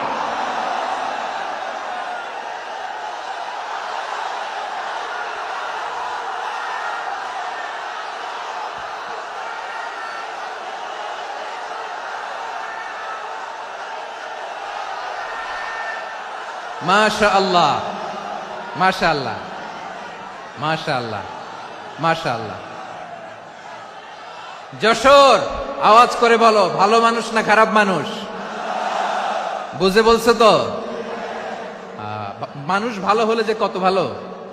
এই মানুষকে যত্ন নিলে, মানুষকে মানুষ বানালে যে সে কি হতে পারে শুনবা? হ্যাঁ, নাকি মোনাজাত দিয়ে দিব? শুনবা? তাহলে থামতে হবে। থামো, আমি যখন বলবো থামো থামো, তাকবীরের সময় দিলে তাকবীর। থামো থামো। মানুষকে যত্ন নিলে, এই এদিকে এদিকে, ড্রোন নামায় ফেলো। হয়েছে, ড্রোনের ফুটেজ হয়ে গেছে, এবার ড্রোন নামায় ফেলো। আমার দিকে তাকাও। মানুষকে, তোমরা এদিক সেদিক তাকালে তো গুরুত্বপূর্ণ পয়েন্ট মিস হয়ে যাবে। এদিকে এদিকে, হ্যাঁ মাস, ঠিক আছে, এদিকে। মানুষকে যত্ন নিলে মানুষের মধ্যে যে আল্লাহ কি পটেনশিয়াল রেখেছে। আমি জাপানের দুইটা উদাহরণ দেই। জাপানের, এই এই এভাবে এভাবে হবে, হয় বসো নয় পেছনে, কথা নাই। কথা তো বলাই যাবে না, হারাম কথা বলা। আজকে একেবারে চুপ, আজকের জন্য হারাম করে দিছে আমি, এই কিছু সময়ের জন্য একেবারে নিষিদ্ধ। জাপানের দুইটা উদাহরণ দেই, খেয়াল করে একটু শুনেন, বুঝবেন। আল্লাহ, 2022 সালে জাপানের সাথে জার্মানির খেলা, ফিফা ওয়ার্ল্ড কাপ 2022। এক পক্ষে জাপান, আরেক পক্ষে কোন দেশ? কথা শুনে নাই। এক পক্ষে কোন দেশ? আরেক পক্ষে? সবাই এক পক্ষে, আরেক পক্ষে। ওই খেলায় জিতেছিল জাপান, জিতেছিল 22 সালের এই ফিফা ওয়ার্ল্ড কাপে। জাপান ফুটবল খেলায় জিতে, as a part of their celebration, তারা খেলার পরে পুরো স্টেডিয়ামটারে ক্লিন করে, the fan base of Japan. লক্ষ লক্ষ মানুষ খেলা দেখতে যায়, তো এত ডাস্টবিনও তো নাই। তো যারা ডাস্টবিনে জায়গা পায় নাই, তারা এই যে চকলেটের প্যাকেট, পানির বোতল, চিপসের প্যাকেট তারা এদিকে সেদিকে রেখে দিয়েছে।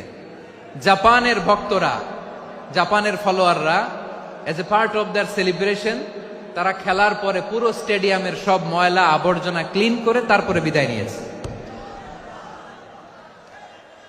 তাদেরকে কি ক্লিন করার দায়িত্ব দেয়া হয়েছিল? এই যশোর, জাপানের যে ছেলেরা খেলা দেখতে গেছিল, ওদেরকে কি ক্লিন করার দায়িত্ব দিছিল? তারা কি স্টেডিয়ামের পরিচ্ছন্নতা কর্মী?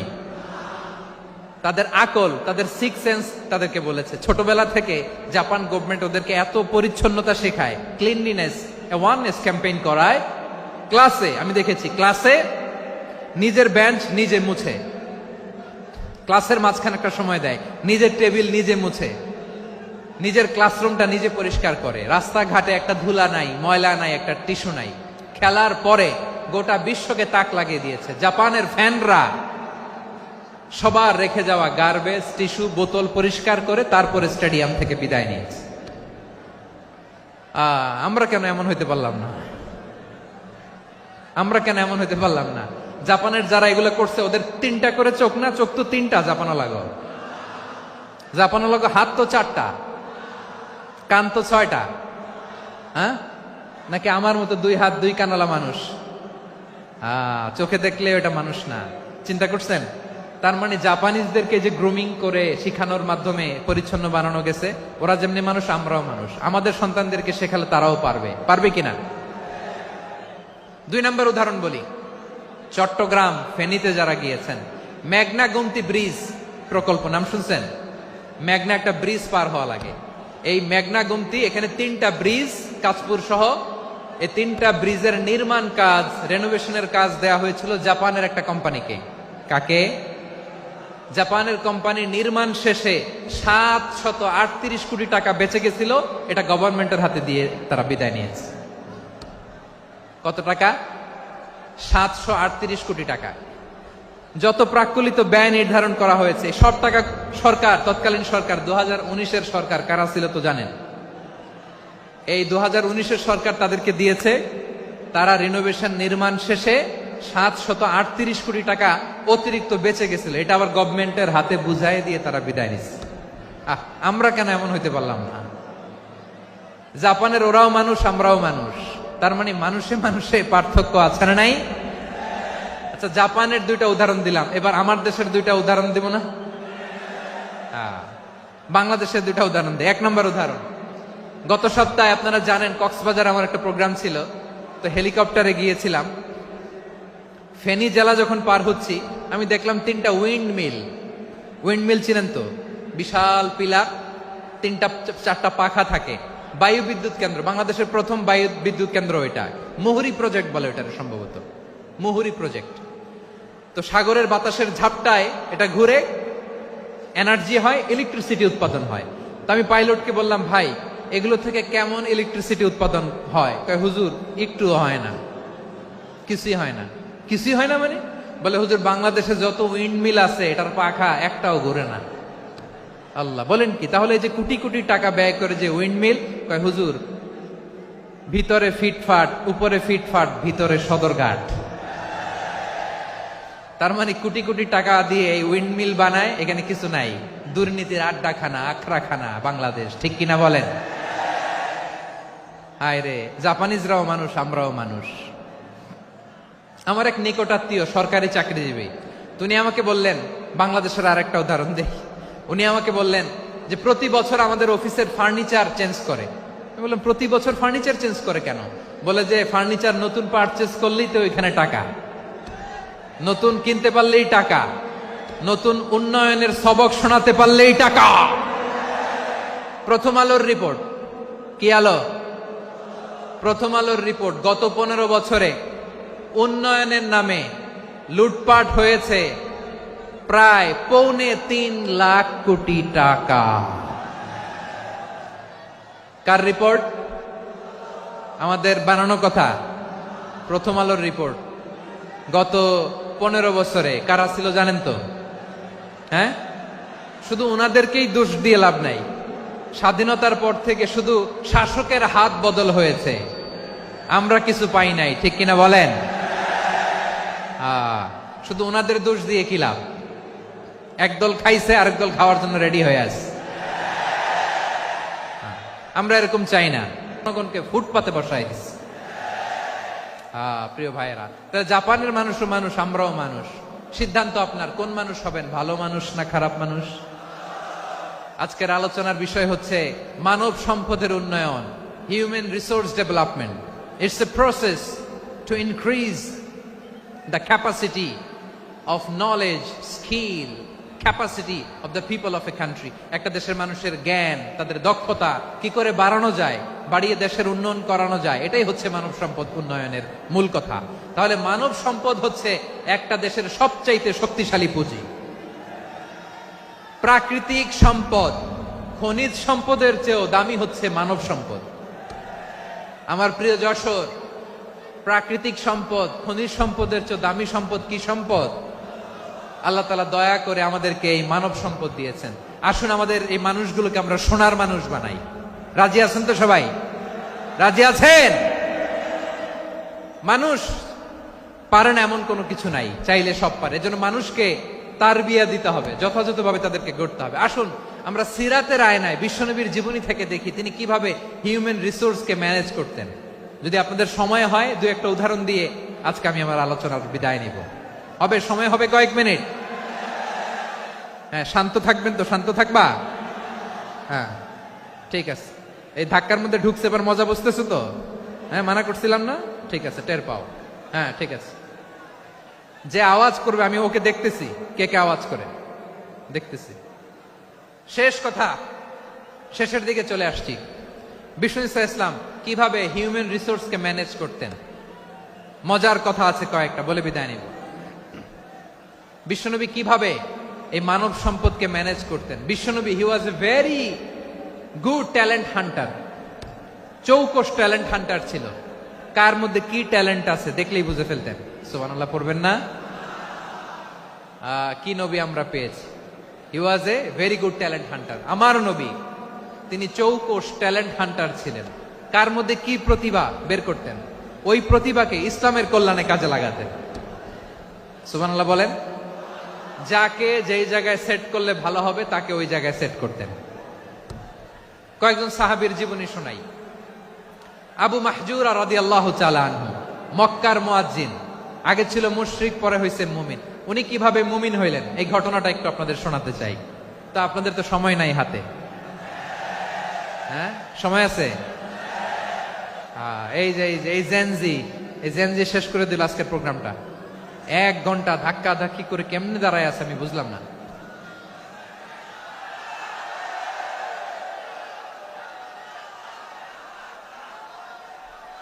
না না, তাকবির না, চুপ করতে হবে। What I need you stop, just shut up, চুপ। হ্যাঁ ঠিক আছে, এভাবে। আবু মাহজুরা রাদিয়াল্লাহু তাআলা আনহু কিভাবে মুসলিম হলেন আওয়াজ করে শুনেন। হুনাইনের যুদ্ধ 8ম হিজরি, বিষ্ণু ইসলাম হুনাইনের যুদ্ধ শেষে ফিরতেছেন, পথিমধ্যে বেলাল রাদিয়াল্লাহু তাআলা আনহু। এই যে আবার কথা, আই রে আল্লাহ রে, এখানে ধাক্কা ধাক্কি কেন? চলে যাও, পেছনে যাও, পেছনে যাও। কি আজীব তামাশা, যেখানে যায় এখানে ধাক্কা ধাক্কি, মারামারি, গায়ের উপরে কাঁধের উপরে শাউটিং। অনেক গুরুত্বপূর্ণ কথা পয়েন্ট করে নিয়ে আসে যে বলবো, এই শাউট করার কারণে প্রোগ্রামটাই নষ্ট করে দেয়। আসছে আমার ভালোবাসা দেখাইতে, প্রোগ্রামটাই শেষ করে দিয়ে চলে যায়। স্টপ, আবার কথা বল, স্টপ। হুনাইনের যুদ্ধে 8ম হিজরি, কত হিজরি সবাই বলেন না একটু, কত হিজরি? 8ম হিজরিতে হুনাইনের যুদ্ধে রাসূল সাল্লাল্লাহু আলাইহি ওয়াসাল্লাম ফিরে আসতেছেন মদিনায়। পথিমধ্যে বেলাল রাদিয়াল্লাহু তাআলা আনহু আযান দিচ্ছেন। কি দিচ্ছেন? তো পাশে ছিল মুশরিকদের একটা পল্লী, কিছু মুশরিক তরুণ, কিছু অমুসলিম কিশোর, তারা আযানকে ব্যঙ্গ করতেছে। আমাদের বাংলায় মুখ ভেঙ্গানো বলে আর কি। বেলাল রাদিয়াল্লাহু তাআলা আনহু আযান দিচ্ছেন, ওই বাচ্চাগুলো মুশরিক, তো ওরা আযানকে ব্যঙ্গ করতেছে, বিকৃতি করে ওরাও আযান দিচ্ছে। উদ্দেশ্য হচ্ছে আযানকে নিয়ে ঠাট্টা করা। উদ্দেশ্য কি? ঠাট্টা করা। ব্যাপারটা মনে কষ্ট পাওয়ার মতো ব্যাপার না? কিন্তু বিশ্বনবী ওইখানে দেখেন কি খুঁজলেন। বিশ্বনবী খেয়াল করলেন অমুসলিম কিশোরদের মধ্য থেকে একটা কিশোরের গলাটা বড় দরাজ গলা, কণ্ঠটা বড় সুন্দর। খেয়াল করে দেখলেন যে কিছু কিশোর বেলালের আযানকে ব্যঙ্গ করে, বিকৃতি করে, কিন্তু একজনের কণ্ঠ দেখতে পাচ্ছেন না এত দূরে, কিন্তু কণ্ঠটা বড় সুন্দর, দরাজ গলা। বিশ্বনবী সাহাবীদেরকে বললেন, ধরো এগুলারে, ধরো।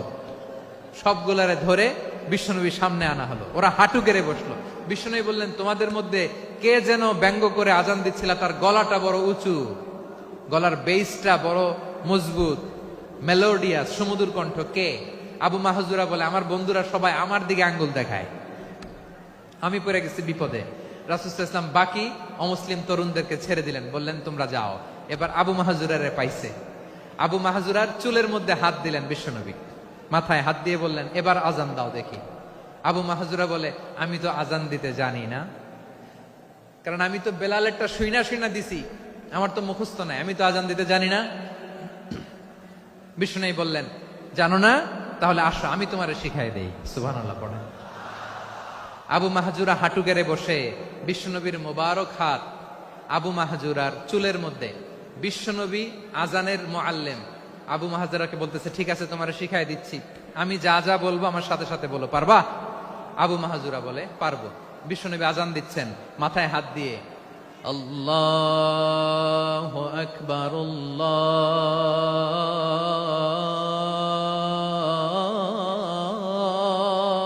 আকবার। আবু মাহজুরা এই বাক্যটা পড়লেন। বিশ্বনবী দ্বিতীয় বাক্য পড়তে আরম্ভ করলেন, আল্লাহু আকবার,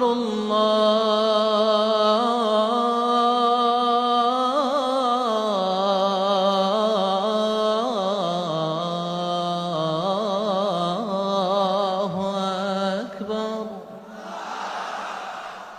আবু মাহজুরা এই বাক্যটাও বললেন। বিশ্বনবী আবু মাহজুরার মাথার মধ্যে হাত দিয়ে তৃতীয় বাক্য পড়লেন, আশহাদু আল্লা ইলাহা ইল্লাল্লাহ।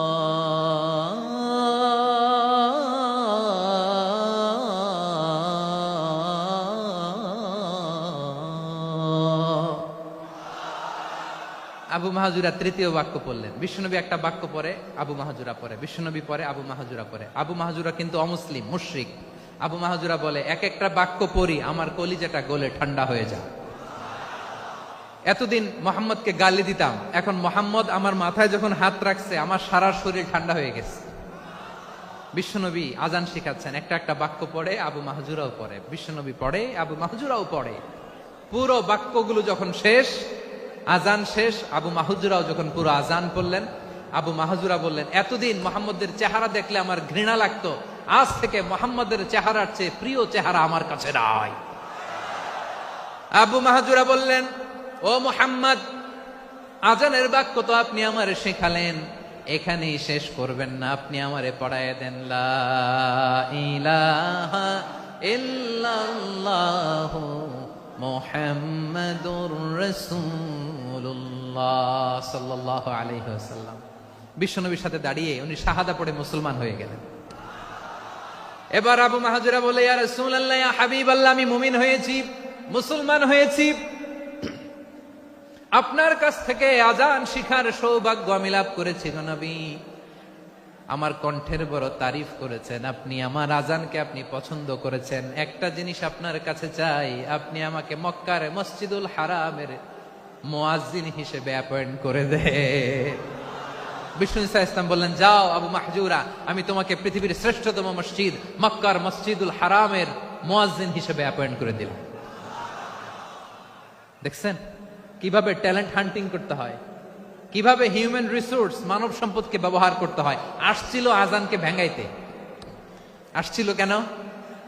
আজানকে ব্যঙ্গ করার জন্য, বিকৃত করার জন্য। আজানকে বিকৃত করতে যে ইসলামের সবচেয়ে শ্রেষ্ঠ মসজিদের মুয়াজ্জিন হয়ে গেল। পড়েন সুবহানাল্লাহ। হযরত আবু মাহজুরা রাদিয়াল্লাহু তাআলা আনহু ওনার এই সুললিত কণ্ঠ ব্যবহার করে মসজিদুল হারামে এত সুন্দর করে আল্লাহু আকবার বলে আজান দিতেন, মানুষগুলোর, মুসল্লিগুলোর, মক্কাবাসীর হৃদয়কে তিনি বিগলিত করে দিতেন, মানুষের হৃদয়কে ঠান্ডা হয়ে যেত। শুধু এখানেই শেষ না আমার যশোরের ভাইয়েরা, বিশ্বনবী যখন সাইয়েদনা আবু মাহজুরা রাদিয়াল্লাহু তাআলা আনহুকে আজান শিখাচ্ছিলেন, বলেন তো বিশ্বনবীর হাতটা কোথায় ছিল? আবু মাহজুরার মাথার সামনে, এই চুলের উপরে ছিল। আবু মাহজুরা ওই স্মৃতিটাকে ধারণ করবার জন্য, ওই স্মৃতিকে বহন করার জন্য বিশ্বনবীর মোবারক হাত আবু মাহজুরার কপালের চুলের যেই জায়গায় লেগেছে, মৃত্যুর আগের দিন পর্যন্ত আবু মাহজুরা মাথার ওই চুলে কোনোদিন ছুরি আর কামার লাগায় নাই, সেখানে কেচি লাগায় নাই, চুলের মধ্যে খুর লাগায় নাই। আবু মাহজুরা ডান দিকের চুল কাটতো, বাম দিকের চুল কাটতো, পেছনের চুল কাটতো, সামনের চুল কাটতো না। আবু মাহজুরা রাদিয়াল্লাহু তাআলা আনহুর সামনের চুলগুলো বড় হতে হতে যখন এত বড় হয়ে যায়, তিনি চুলগুলো পেঁচিয়ে মাথার মধ্যে রাখতেন, তারপরে তিনি পাগড়ি পরতেন। সবাই জিজ্ঞেস করতো, আবু মাহজুরা, এটা আবার কেমন স্টাইল? দেখতে তোমারে কি বিদঘুটে লাগে, কেমন অড লাগে, কেমন খারাপ দেখা যায়। মক্কায় এমন কোন মানুষ তো দেখি নাই, ডানে চুল কাটে, বায়ে চুল কাটে, পেছনে চুল কাটে, সামনে কাটে না। ওরে আবু মাহজুরা, কেমন দেখা যায় তোমারে, তুমি সামনের চুল কাটো না কেন? আবু মাহজুরা বলে, আমি হাঁটু গেড়ে পেয়ারা নবীর সামনে বসেছিলাম, আমার এই মাথার চুলের মধ্যে মুবারক হাত লাগিয়ে বিশ্বনবী নিজে আমাকে আজানের প্রতিটা বাক্য শিক্ষা দিয়েছেন। বিশ্বনবীর মুবারক হাত, পবিত্র হাত আমার মাথার চুলের যেই জায়গায় লেগেছে, আমি চাই ওই চুলগুলা নিয়ে আমি আমার কবরের ভিতরে যাব। সাইয়েদনা আবু মাহজুরা রাদিয়াল্লাহু তাআলা আনহু ইন্তেকালের আগের পর্যন্ত মাথার সামনের চুলগুলা কাটে নাই, মাথার সামনের চুল তিনি কাটেন নাই। সুবহানাল্লাহ বিহামদি। কেমন ভালোবাসতেন বিশ্বনবী সাহাবীদেরকে, সাহাবারা কেমন ভালোবাসতেন বিশ্বনবীকে। সামনের চুলগুলো বড় হতে হতে এত বড় ছিল, পেঁচিয়ে রেখে পাগড়ি পরতেন, কাটতেন না। নবীর হাত লেগেছিল। সুবহানাল্লাহ পড়েন। তাহলে what is the lesson, moral of the story কি? মোরাল অফ দ্য স্টোরি হচ্ছে, আসছিল আজানকে ব্যঙ্গ করার জন্য, বিকৃত করার জন্য, হয়ে গেল মসজিদুল হারামের মুয়াজ্জিন। দেখেন বিশ্বনবী একটা খারাপ সিচুয়েশনের মধ্যে থেকে কি ভালো জিনিস বের করে আনলেন। আমি যে শুরুতে বলেছি কিভাবে তিনি হিউম্যান রিসোর্সকে ডেভেলপ করেছেন, ম্যানেজ করেছেন। তিনি যে চৌকুশ ট্যালেন্ট হান্টার ছিল, দেখেন সবার মধ্যে থেকে এর বাছাই করে মুয়াজ্জিন বানাই দিয়েছেন। সুবহানাল্লাহ পড়েন। তার মানে এই না সবাইরে ধরে ধরে উনি মুয়াজ্জিন বানাইছেন। যার যেই ট্যালেন্ট আছে তাকে ওই কাজে অ্যাসাইন করেছেন। যার যেই প্রতিভা আছে তার প্রতিভাকে ইসলামের কাজে লাগিয়েছেন। সুবহানাল্লাহ পড়েন। যায়েদ বিন সাবিত রাদিয়াল্লাহু তাআলা আনহু নাম শুনেছেন? যশোর কথা বেরোয় না। যদি জিজ্ঞাসা সালমান খানের নাম শুনছেন, সবাই হাত তুলবে, জি হুজুর শুনছি, মানে সব দেখা শেষ। সালমান খান, আমির খান, অমুক খান, সব খান মুখস্থ, কিন্তু যায়েদ বিন সাবিতের নাম মুখস্থ নাই মুসলমানদের। যেই সাহাবী মাথার সামনের চুল কাটে নাই, মসজিদুল হারামের মুয়াজ্জিন বানাইছেন বিশ্বনবী, সাহাবীর নাম কি? খায়া ফেলাইস, স্লোগানের সাথে খায়া ফেলাইস। আবু মাহজুরা, কি নাম? আবু মাহজুরা আল জুমাহি রাদিয়াল্লাহু তাআলা আনহু। এই নামটা আজকে নিয়ে যাইতে হবে যশোর। আবু মাহজুরা রাদিয়াল্লাহু তাআলা আনহু। 2 নম্বরে বলছিলাম যায়েদ বিন সাবিত রাদিয়াল্লাহু তাআলা আনহু। বিশ্বনবী দেখলেন মদিনার এই আনসারী সাহাবী হাইলি ট্যালেন্টেড, ইন্টেলেকচুয়াল, মেরিটোরিয়াস, জ্ঞানের প্রতি তার আকর্ষণ, মারাত্মক আকর্ষণ। বিশ্বনবী তাকে দায়িত্ব দিলেন, কোরআন যা নাজিল হয় তুমি লিখো, কাতিবুল ওয়াহি বানায় দিলেন। সুবহানাল্লাহ। যায়েদ বিন সাবিতরে আবার আজান শিখান নাই, কারণ তার মধ্যে বিশ্বনবী প্রতিভা দেখেছেন, একাডেমিক প্রতিভা। বিশ্বনবীর একাডেমিক প্রজেক্ট গুলো তিনি হ্যান্ডেল করতেন। যায়েদ বিন সাবিত ছিল বিশ্বনবীর ব্যক্তিগত সচিব। কি ছিল? ব্যক্তিগত সচিব। বোঝেন নাই? বিশ্বনবীর ব্যক্তিগত সচিব এবং দোভাষী। ইহুদিরা কিছু লিখে দিলে এটার অর্থ বিশ্বনবীরে বুঝায় দিতেন, আবার ইহুদিদের কাছে কিছু লিখতে হলে তিনি লিখে দিতেন। বিশ্বনবী একদিন বললেন, ইন্নী ওয়াল্লাহি মা আমানু ইয়াহুদা আলা কিতাব। ইহুদিরা যে চিঠি পাঠায় অর্থ তো বুঝি না, আরেক ইহুদি আইনে অর্থ করা লাগে। আবার ইহুদিদের কাছে কিছু লিখে পাঠাইতে চাইলে আমরা তো লিখতে পারি না, ইহুদিরে দিয়ে লেখা লাগে। ওরা যে পয়রা শোনায় লিখে দেয়, আমি ওদের বিশ্বাস করি না। আমার নিজের একজন লোক দরকার। বিশ্বনবী এই যায়েদ বিন সাবিতকে চুজ করলেন ল্যাঙ্গুয়েজের জন্য। উনি বললেন, যায়েদ তোমার সফট স্কিলকে ডেভেলপ করতে হবে, তুমি হিব্রু ল্যাঙ্গুয়েজ শিখে ফেলো। যায়েদ বিন সাবিত বলল, বিশ্বনবীর মোটিভেশন আর ইন্সপিরেশন পেয়ে আমি 15 দিনে ইহুদিদের এই হিব্রু ল্যাঙ্গুয়েজ শিখে ফেললাম। শুধু শিখে ফেললাম না, হাত্তা হাদিকতু, even I became master in the language. এই ভাষা আমি পারদর্শী হয়ে গেলাম। এরপরে ইহুদিরা চিঠি লিখে পাঠালে আর কোন ইহুদি ডাকা লাগতো না, আমি নবীর এটার অর্থ শুনে পরে বুঝায় দিতাম। আবার ইহুদিদের কাছে চিঠি লেখা লাগলে আমি যায়েদ বিন সাবিত চিঠি লিখে দিতাম। সুবহানাল্লাহ। দেখেন, এত সাহাবীর মধ্য থেকে বিশ্বনবীর একাডেমিক প্রজেক্ট, ব্যক্তিগত সচিব, দোভাষী হিসেবে তিনি যায়েদ বিন সাবিতের মতো তরুণকে নির্বাচিত করেছেন। কেমন ট্যালেন্ট হান্টার ছিল আমার নবী। সুবহানাল্লাহ পড়বেন না? বিশ্বনবীর ইন্তেকালের পরে সাইয়েদনা আবু বকর রাদিয়াল্লাহু তাআলা আনহু যখন খলিফা হয়ে আসলেন, কোরআনকে সংকলনের দায়িত্ব দেয়া লাগবে, কোন সাহাবীকে দিবেন? সব সাহাবারা মিলে পরামর্শ করলেন। সাইয়েদনা আবু বকর, ওমর সবাই মিলে বিশাল কোরআন সংকলনের গুরু দায়িত্ব বিশ্বনবীর ব্যক্তিগত সচিব, বিশ্বনবীর দোভাষী, বিশ্বনবীর সিলেক্ট করাই লোক যায়েদ ইবনে সাবিত রাদিয়াল্লাহু তাআলা আনহুকে দিয়েছে। কোরআনের কপি তো আজকে এখানে রাখে নাই। এই যে আজকের যে কোরআন পড়েন, এটা আগে এরকম ছিল না। কোরআন নাজিল হলে সাহাবারা চামড়ার, ওটের চামড়ায় লিখে ফেলতো, ওটের চ্যাপ্টা হাড্ডির মধ্যে লিখে ফেলতো, গাছের গুড়ির মধ্যে লিখে ফেলতো। বিভিন্ন জনের কাছে ছড়ানো ছিটানো ছিল। আবু বকর রাদিয়াল্লাহু তাআলা আনহু একসাথে করলেন, পরবর্তীতে উসমান রাদিয়াল্লাহু তাআলা আনহু একসাথে করলেন। 114 সূরার এখন এই মুসহাফ, এই কম্পাইলেশন, এই কপি আমরা পেয়েছি, যার হিউজ কন্ট্রিবিউশন ছিল। এই পুরো কোরআন কম্পাইলেশনের প্রজেক্ট ম্যানেজার ছিল যায়েদ বিন সাবিত রাদিয়াল্লাহু তাআলা। কোরআন কম্পাইলেশনের প্রজেক্ট ম্যানেজার। দেখেন, উনারে মাথায় হাত দিয়ে আজান শিখায় নাই। সুবহানাল্লাহ কইবেন না? তাহলে প্রথম সাহাবী আবু মাহজুরাকে মুয়াজ্জিন বানাইলেন, যায়েদ বিন সাবিতকে ব্যক্তিগত সচিব আর দোভাষী বানালেন, মুসআব ইবনে উমাইর রাদিয়াল্লাহু তাআলা আনহুকে ইসলামের প্রথম অ্যাম্বাসেডর বানালেন। তাহলে তৃতীয় নাম্বার একজন সাহাবীর নাম বলছি, মুসআব ইবনে উমাইর। মুসআব কি নাম? নামটা কেমন লাগে? এই কয়েকজনের ভাল লাগে, বাকিদের ভাল লাগে না? ভাল লাগে? এই এই আর কয়েকটা মিনিট দেওয়া যাবে না আমাকে আল্লাহর রাস্তে? হ্যাঁ ঠিক আছে, আমি তোমাদেরকে ভালোবাসা দেখাবো, দোয়া করব যদি চুপ থাকো, একেবারে চুপ, কষ্ট সহ্য করো। বাকিরা যা সওয়াব পাবে তোমরা ডবল পাবা, যেহেতু কষ্ট বেশি, কিন্তু চুপ। 3 নম্বর সাহাবীর নাম মুসআব। এই ধাক্কাধাক্কি কেন, ধাক্কাধাক্কি কেন রে ভাই? না না না, এরকম হইলে আসবো না যশোর, আমি আর আসবো না। হয় পিছনে চলে যাও, নাহলে চুপ, ধাক্কাধাক্কি নেই। 3 নম্বর সাহাবীর নাম মুসআব। কি নাম? He was the first ambassador in ইসলাম।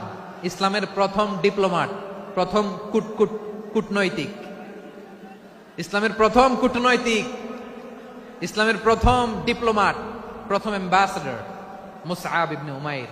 মক্কার তরুণ যুবক, উনি পারফিউম লাগাইলে মানুষ দেখলেই বুঝতো এটা মুসআব লাগাইছে। এমন ড্যাশিং ফেসের ছিল, এমন স্মার্ট ড্যাশিং ফেস, এমন পার্সোনালিটির মানুষ ছিল মুসআব রাদিয়াল্লাহু তাআলা আনহু। কারণ যিনি ইসলামের স্পোকম্যান হবেন, মুখপাত্র হবেন, তার স্মার্ট হওয়ার দরকার আছে না নাই? আকাবার প্রথম শপথ যখন হলো, তাদের সাথে বিষ্ণু ঈসা ইসলাম মদিনাতে একজন মুখপাত্র পাঠালেন, ডিপ্লোমাটকে পাঠালেন, অ্যাম্বাসেডর অফ ইসলাম, তিনি হচ্ছেন মুসআব ইবনে উমাইর। পড়েন সুবহানাল্লাহ।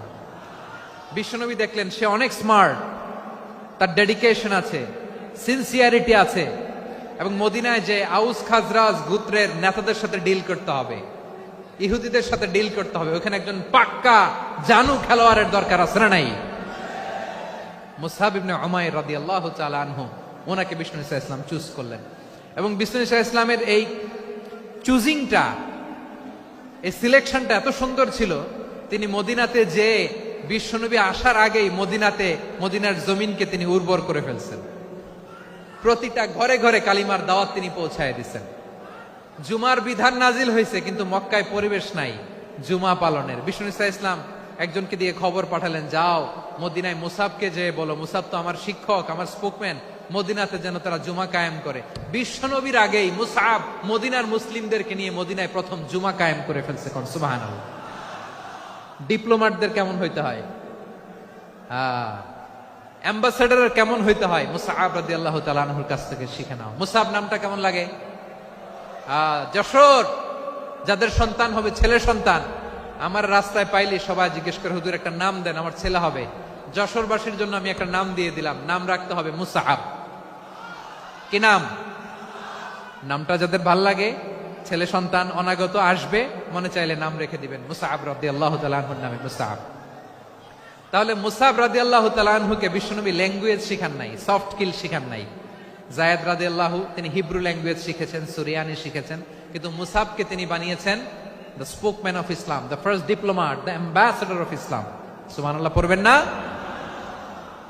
আব্দুল্লাহ ইবনে আব্বাস রাদিয়াল্লাহু তাআলা আনহু, বিশ্বনবীর কাজিন, চাচাতো ভাই। আবার মাইমুনা রাদিয়াল্লাহু তাআলা আনহু, মাইমুনা নবীর স্ত্রী, তিনি ছিলেন আব্দুল্লাহর আপন খালা। তো নবীর বউ যদি ওনার খালা হয়, নবী তার কি? বুঝে নাই, নবী তার কি? খালু। তাহলে সম্পর্ক অনেক গভীর, কাজিন আবার খালু। ছোট্ট মানুষ, তাই রাতে মাঝে মাঝে ঘরে থাকতো। বিশ্বনবী দেখলেন আব্দুল্লাহ যেহেতু আমার ঘরে ঢুকতে পারে, আব্দুল্লাহরে এই উম্মতের বড় শিক্ষাবিদ বানাইতে হবে। কথা বোঝে নাই? আব্দুল্লাহকে কি বানাইতে হবে? শিক্ষাবিদ, এডুকেটর অফ দিস উম্মাহ, এই উম্মার শিক্ষাবিদ বানাইতে হবে। তাই আব্দুল্লাহ ইবনে আব্বাসকে বিশ্বনবী হাতে কলমে শিক্ষা দিয়েছেন।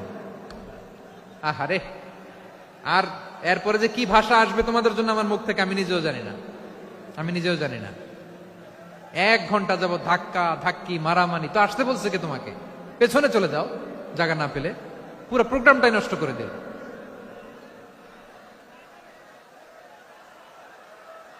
জি, আমার দিকে তাকান, আমি শেষ করে দিচ্ছি। হবে না, ইন্টেলেকচুয়াল আলোচনা এখানে হবে না, আমি বুঝতে পারছি, আমি শেষ করে দিচ্ছি। আব্দুল্লাহ ইবনে আব্বাস রাদিয়াল্লাহু তাআলা আনহু, মনোযোগ দিয়ে কয়েকটা মিনিট শুনুন, আমি এখনই শেষ করে দিচ্ছি, এরপর আওয়াজ করবে। এই যে এগুলো কি আমি বুঝলাম না। আমি বললাম না সব করা যাবে, বসে যাও, শুয়ে যাও, চলে যাও, আওয়াজ করা যাবে না। অন্যকে বসো এটাও বলার দরকার নেই, জাস্ট এদিকে তাকাও। আল্লাহ। আব্দুল্লাহ ইবনে আব্বাস রাদিয়াল্লাহু তাআলা আনহু, উনাকে বিশ্বনবী হাতে কলমে শিক্ষা দিয়েছেন, যেহেতু উম্মতের শিক্ষাবিদ হবেন, এডুকেটর হবেন। তো বিশ্বনবী রাতে যখন তাহাজ্জুদ পড়তেন, ছোট্ট আব্দুল্লাহ ঘরে থাকতো, বুঝতে পেরেছেন? ছোট্ট মানুষ তো ঘরে থাকতো। তো বিশ্বনবী তাহাজ্জুদের জন্য একবার দাঁড়িয়েছেন, ছোট্ট আব্দুল্লাহ ওযু করে দাঁড়াইছে। আচ্ছা বলেন তো, ইমাম আর মুসল্লি মোট যদি দুইজন হয়, একজন ইমাম একজন মুসল্লি, তো মুসল্লি ইমামের কোন দিকে দাঁড়াবে? ডানে দাঁড়াবে। ছোট্ট আব্দুল্লাহ বুঝে নাই, বিশ্বনবী তাহাজ্জুদ শুরু করেছেন, উনি একতেদা করছেন আর দাঁড়াইছেন বায়ে। কোথায় দাঁড়িয়েছেন? আব্দুল্লাহ বলেন, যখন আমি বায়ে দাঁড়ালাম, আখাযা রাসূলুল্লাহ সাল্লাল্লাহু আলাইহি ওয়াসাল্লাম উযুনি আল ইউমনা ইয়াফতিলুহা, বিশ্বনবী নামাজরত অবস্থায় আমার কান ধরে টেনে আমার ডান দিকে এনে দাঁড় করায় দিলেন। পড়েন সুবহানাল্লাহ। দেখেন, হাতে কলমে শিক্ষা। আর জীবনে ভুল হবে? কথা কয় না, আর ভুল হবে? আর ভুল হবে না। এভাবে বিশ্বনবীর অনেক সঙ্গ পেয়েছেন, সফর করেছেন, একই বাহনে বসেছেন, এক বাহনে বসে লম্বা নসিহত করেছেন, বলেছেন, ইয়া গোলাম ইহফাজিল্লাহ ইয়াহফাজকা, ইহফাজিল্লাহ তাজিদহু তুজাহাক, ইযা সাআলতা ফাসআলিল্লাহ ওয়া ইযা ইসতাআনতা ফাসতাইন বিল্লাহ। আল্লাহর বিধান মানো, আল্লাহর বিধান রক্ষা করো, আল্লাহ তোমায় রক্ষা করবে। আব্দুল্লাহ, চাইতে হলে আল্লাহর কাছে চাও, সাহায্য চাইতে হলে আল্লাহর কাছে সাহায্য চাও। মনে রাখো, গোটা বিশ্বের সবাই যদি তোমার সাহায্য করতে চায়, ততটুকুই করতে পারবে যতটুকু আল্লাহ তোমার নসিবে রেখেছে। গোটা বিশ্ব যদি তোমার বিরুদ্ধে ষড়যন্ত্রে দাঁড়িয়ে যায়, ক্ষতি ততটুকু করতে পারবে যতটুকু তোমার জন্য বরাদ্দ আছে, এর বাইরে কিছু করতে পারবে না। আওয়াজ করে বলেন ঠিক কিনা? এভাবে হাতে কলমে শিখিয়েছেন, বিশ্বনবীর সঙ্গ পেয়েছেন। উনাকে বিষ্ণু ইসলাম শিক্ষাবিদ, এডুকেটর অফ দিস উম্মাহ হিসেবে সিলেক্ট করেছেন, হাতে কলমে শিখিয়েছেন। বিশ্বনবী একবার প্রকৃতির ডাকে সাড়া দিয়ে এসেছেন। এখন কি করতে হবে? নামাজের জন্য ওযু করতে হবে। বিশ্বনবী এসেই দেখেন ওযুর বদনায় পানি ভরা, খুশি হয়ে গেলেন, বললেন, কে রেখেছে পানি? একজন বলল, আব্দুল্লাহ রেখেছে। বিশ্বনবী অত্যন্ত খুশি হলেন, খুশি হয়ে একটা দোয়া করলেন, বললেন, আল্লাহুম্মা ফাক্কিহু ফিদ্দীন ওয়া আল্লিমহু তা'ওয়ীল। আল্লাহ, তুমি আব্দুল্লাহকে দ্বীনের বুঝ দিও আর কোরআনের তাফসীর শিক্ষা দিও। বিশ্বনবীর এই দোয়া এমন লাগছে, উনি রাইসুল মুফাসসিরিন, এই পৃথিবীতে যত মুফাসসির ছিল, যত মুফাসসির আসবে, সকল মুফাসসিরের সম্রাট হিসেবে স্বীকৃত হয়েছেন আব্দুল্লাহ ইবনে আব্বাস। বিশ্বনবী ওনারে আজান শিখান নাই, বিশ্বনবী ওনারে ল্যাঙ্গুয়েজ শিখান নাই, বিশ্বনবী ওনারে অ্যাম্বাসাডর বানান নাই, হাতে কলমে শিক্ষা দিয়েছেন। ছোট্ট মানুষ, বিশ্বনবী ইন্তেকাল করলেন, আবু বকরের সময় গেল, ওমরে ফারুকের খেলাফত, তখনও তিনি তরুণ। ওমরে ফারুক রাদিয়াল্লাহু তাআলা আনহু ওনার ক্যাবিনেট মিনিস্ট্রির বৈঠকে এ আব্দুল্লাহ ইবনে আব্বাসকে পাশ দিয়ে বসায় রাখতেন। বয়স্ক সাহাবারা এটা পছন্দ করতো না, তারা বলতো, ঘটনা কি? আব্দুল্লাহর মতো ছেলে নাতি আমাদের আছে, এরা কেন রাখে ওমরে ফারুক? ওমরে ফারুক এটা টের পেলেন, তিনি বুঝতে পারলেন যে ক্যাবিনেট মেম্বাররা এটা পছন্দ করে না, ছোট্ট আব্দুল্লাহরা কেন রাখি, কেন যে রাখি, এটা একদিন বুঝাবো। একদিন মিটিং এ তিনি সবাইকে বললেন, ইদা জাআ নাসরুল্লাহি ওয়াল ফাতহ। এই আয়াত দ্বারা উদ্দেশ্য কি বলেন তো মুরব্বী সাহাবীরা? এক সাহাবী বলেন, এই সূরা দ্বারা উদ্দেশ্য, আল্লাহ বলেছেন আমাদেরকে বিভিন্ন ল্যান্ড, বিভিন্ন এলাকা বিজয় করতে হবে। ওমরে ফারুক বললেন, না, হয়নি। আরেকজন বললেন, বিজয় হওয়ার পর আমাদের বেশি বেশি আল্লাহর বরত্বের ঘোষণা দিতে হবে, এটা উদ্দেশ্য। ওমরে ফারুক বললেন, না, হয় নাই। যারা জিজ্ঞেস করেন কেউ পারে না। সব শেষে বিশ্বনবী ছোট্ট আব্দুল্লাহরে বলেন, আব্দুল্লাহ, ইদা জাআ নাসরুল্লাহি ওয়াল ফাতহ, এর দ্বারা উদ্দেশ্য কি বলো তো? ছোট্ট আব্দুল্লাহ বলেন, হুয়া আজালু রাসূলিল্লাহ। এই আয়াত দ্বারা বিশ্বনবীর বিদায়কে উদ্দেশ্য নেওয়া হয়েছে। ওমরে ফারুক বললেন, হাযা হুয়া, এটাই তো সঠিক উত্তর, এটাই সঠিক তাফসীর এই আয়াতের। কারণ ইদা জাআ নাসরুল্লাহি ওয়াল ফাতহ, যখন আল্লাহর সাহায্য আর বিজয় আসবে, ওয়া রাআইতান নাসা ইয়াদখুলুনা ফি দীনিল্লাহি আফওয়াজা, আপনি দেখবেন দলে দলে, ঢলে ঢলে, বানের পানির মতো মানুষ ইসলামের দিকে ঢুকতেছে, ইসলামের বিজয় হয়েছে। তো ইসলামের বিজয়ের মিশন নিয়ে নবী আসছে, বিজয়ী যখন হয়ে গেছে, এখন তো নবীর বিদায় হবে। জোরে বলেন ঠিক কিনা? কোন সাহাবী এই সূক্ষ্ম কথাটা ধরতে পারে নাই, ওই আব্দুল্লাহ ছাড়া। আব্দুল্লাহ যখন উত্তর দিছে, সব সাহাবীদের টনক নড়েছে। এরপর থেকে কোন ক্যাবিনেট মিটিং এ আর কোন সাহাবারা কোনো প্রশ্ন করে নাই। আওয়াজ করে পড়েন সুবহানাল্লাহ। বিশ্বনবী আব্দুল্লাহ ইবনে আব্বাসকে দ্য এডুকেটর অফ দ্য উম্মাহ, উম্মার শিক্ষাবিদ হিসেবে গ্রহণ করেছেন। আওয়াজ করে পড়তে হবে আল্লাহু আকবার। সাহাবীদের নামগুলো মনে থাকবে? 1 নম্বরে আবু মাহজুরা, মুয়াজ্জিন বানাইছেন। যায়েদ ইবনে সাবিত, দোভাষী, ট্রান্সলেটর অফ প্রফেট, এবং তিনি ছিলেন বিশ্বনবীর ব্যক্তিগত সচিব। Musab ibn Umair, the first ambassador and diplomat of Islam. Abdullah ibn Abbas, এই উম্মার সবচেয়ে বড় এডুকেটর, শিক্ষাবিদ। আরেকজন ছিল আব্দুল্লাহ ইবনে মাসউদ রাদিয়াল্লাহু তাআলা। 2 আব্দুল্লাহ, আব্বাস গেল, আরেকজন হচ্ছে মাসউদ। মক্কার তরুণ, ছাগল পালতো মুশরিকের বিশ্বনবী আর আবু বকর রাদিয়াল্লাহু তাআলা আনহু একবার গেলেন, যে দেখে এই তরুণ দাঁড়ায় আছে। বিশ্বনবী বলেন, আমি খুব ক্ষুধার্ত, তোমার কাছে কি দুধ আছে ছাগলের? আব্দুল্লাহ আছে, ওয়ালাকিন আনা মু'তামান, কিন্তু যে দুধ আছে এটা আমানতের, আমি দিতে পারবো না। বিশ্বনবী এইটা শুনেই তার টার্গেট করে ফেলছে। আনা মু'তামান, দুধ আছে কিন্তু এটা আমার মালিকের, আমি তো দরদ দেখাই, আমার মালিকের দুধ আপনি পথিক, আপনারে দিতে পারি না। বিশ্বনবী টার্গেট করে ফেলছেন, এরে আমার কাজে লাগাইতে হবে। বিশ্বনবী বলেন, আচ্ছা ঠিক আছে, দুধ দিও না, কিন্তু এমন ছাগি আছে কিনা যেই ছাগির সাথে কোনো ছাগলের মিলন হয় নাই, তার ওলানে দুধও আসে নাই, বাচ্চাও নাই, এরকম ছাগির থেকে যদি আমি দুধ খাই তাহলে তো সমস্যা নাই। বলতেছে, এরকম ছাগির থেকে দুধ খাইলে সমস্যা নাই, কারণ এরকম ছাগির ওলান থেকে দুধ আসবেও না। বলতেছে, ঠিক আছে, এরকম একটা ছাগি নিয়ে আস। নিয়ে আসা হলো।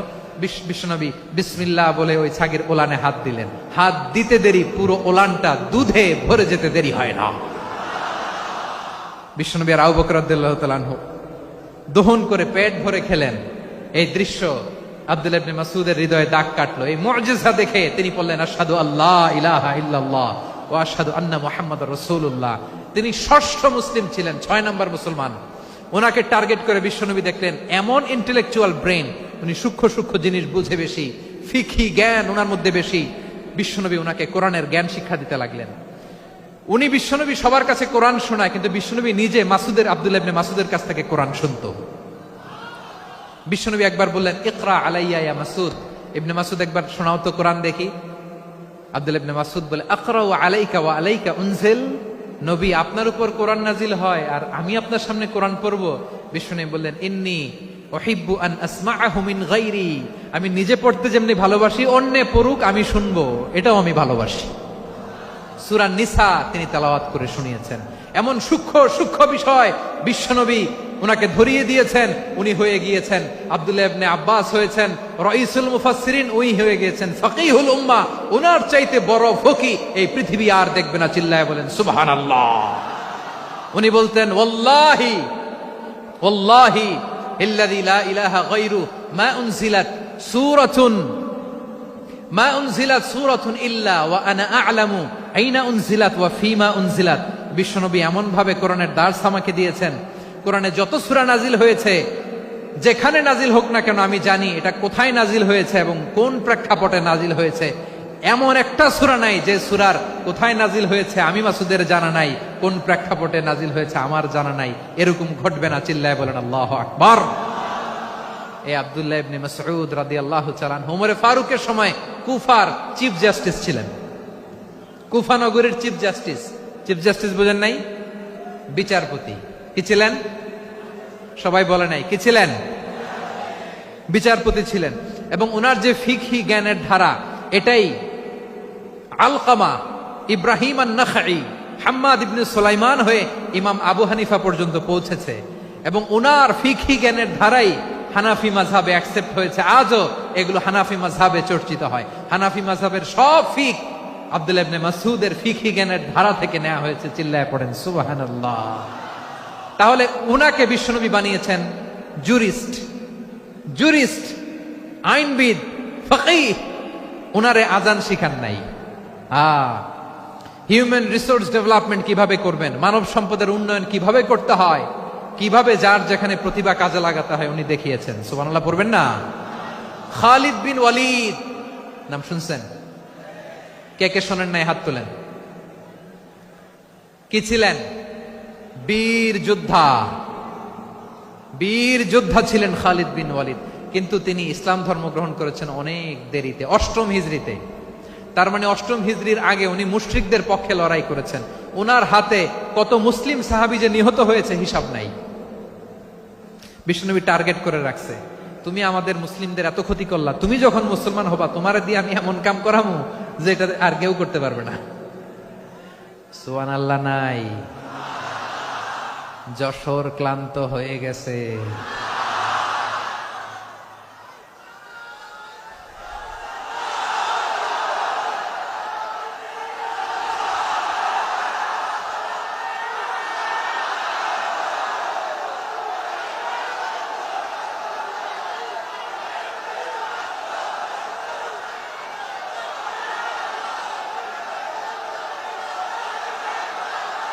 মাশাআল্লাহ, বসুন বসুন বসুন। খালিদ বিন ওয়ালিদ রাদিয়াল্লাহু তাআলা আনহু 8ম হিজরিতে মুসলিম হয়েছেন, মক্কা বিজয়ের আগে। তো মক্কা বিজয়ের আগে যখন মুসলিম হয়েছেন, এর আগে কি করছেন? কাফিরদের সাথে যুদ্ধ করেছেন।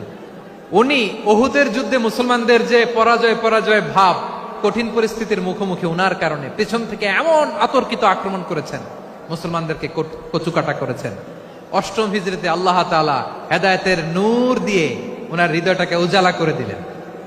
লা ইলাহা, এটা এমন বাণী যার হৃদয়ে একবার টাচ খাবে, এইটা থেকে সে আর পালিয়ে বেড়াতে পারে।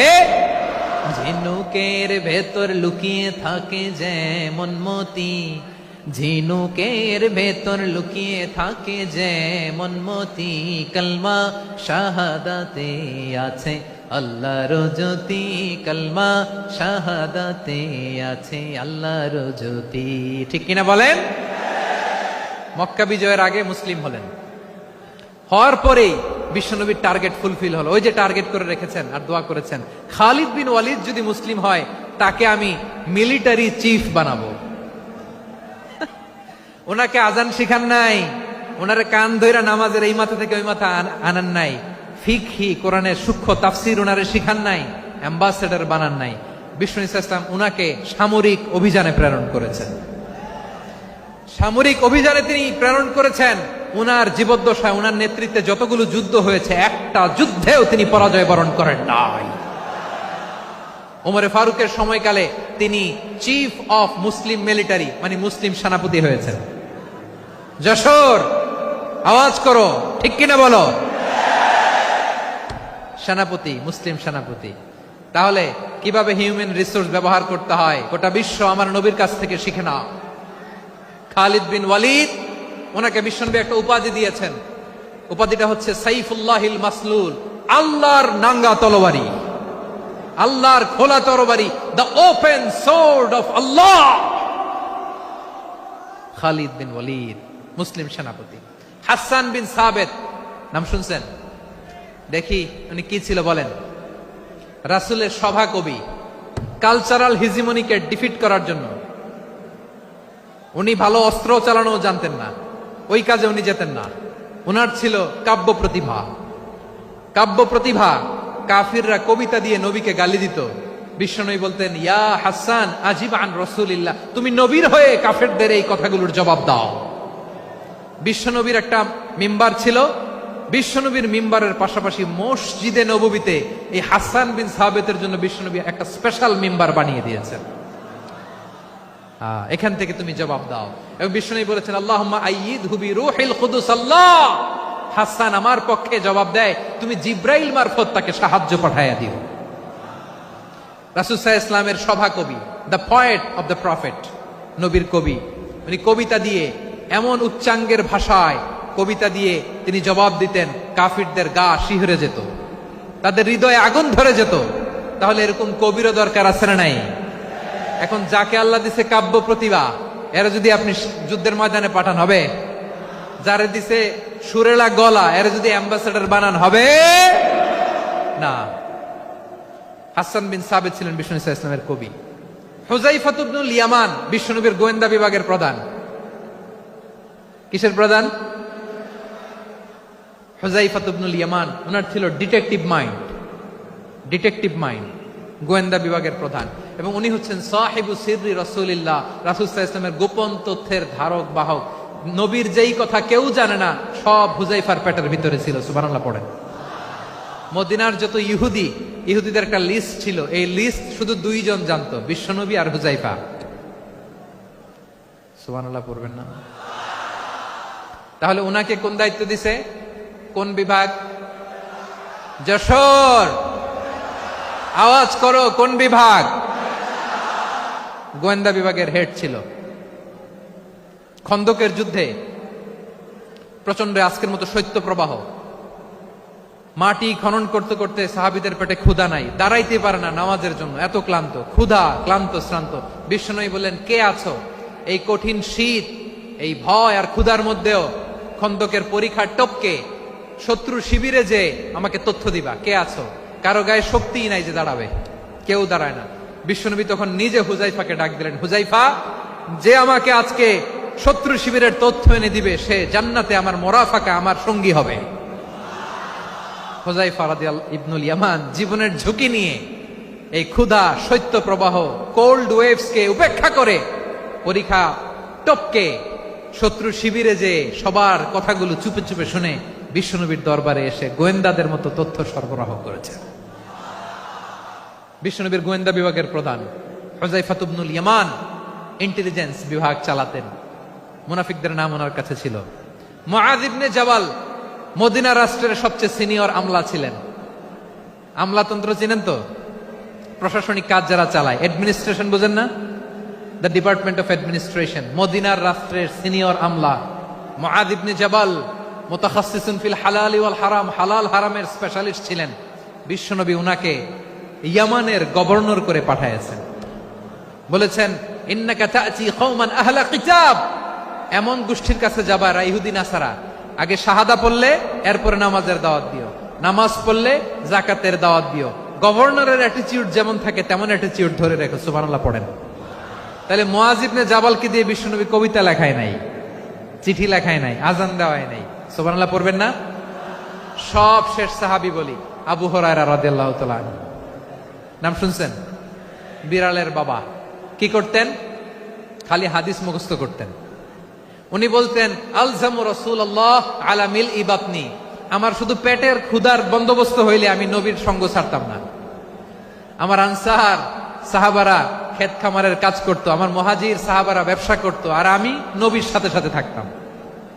শুধু সকাল বিকাল দুই বেলা যদি আমার খাবারের বন্দোবস্ত হয়, আমি আর নবীর লক ছাড়ি না। সুবহানাল্লাহ কইবেন না? 5374টা হাদিস তিনি বর্ণনা করেছেন। সবচেয়ে বেশি হাদিস বর্ণনাকারী সাহাবী। হাদিস প্রিজার্ভেশনের কাজে বিশ্বনবী ওনাকে কাজে লাগিয়েছেন। উনি একদিন বলেন, ইয়া রাসূলুল্লাহ আসমাউ মিনকা কাসীরান ফালা আহফাজু, নবী অনেক কথা শুনি আমার মনে থাকে না। বিষ্ণু বললেন, তাই? উবসুত রিদাক, তোমার চাদরটা বিছাও। আবু হুরায়রা বিছালেন, বিশ্বনবী হাত বুলায় দিলেন, এরপরে অনেক হাদিস বর্ণনা করলেন। আবু হুরায়রা বলে, তারপর থেকে বিশ্বনবী যাই বর্ণনা করে আমি শুনি আর একটাও ভুলি না। এখন সুবহানাল্লাহ। বিশ্বনবী ওনাকে হাদিস প্রিজার্ভেশন, নবীর এই যে লক্ষ্য হাদিস প্রিজার্ভেশনের এই দায়িত্ব দিয়েছেন সাইয়েদনা আবু হুরায়রা রাদিয়াল্লাহু তাআলা আনহুকে। প্রিয় ভাইরা, তাহলে 10 জন সাহাবীর কথা যে বললাম, আপনারা কি খেয়াল করেছেন কত বড় ট্যালেন্ট হান্টার, চৌকস ট্যালেন্ট হান্টার ছিল আমার নবী। এক একজনের এক এক ট্যালেন্ট, এক এক কাজে অ্যাসাইন করেছেন, এক একজনকে এক এক দায়িত্ব দিয়েছেন, এক একজনের প্রতিভাকে এক একভাবে বিকশিত হওয়ার সুযোগ দিয়েছেন। আওয়াজ করে বলেন ঠিক কি না? এখন আমার পর্দার আড়ালে আমার মায়েরা বলবে, এতগুলো পুরুষ সাহাবীর কথা বললো, নারী সাহাবীরা কি কিছু করে নাই?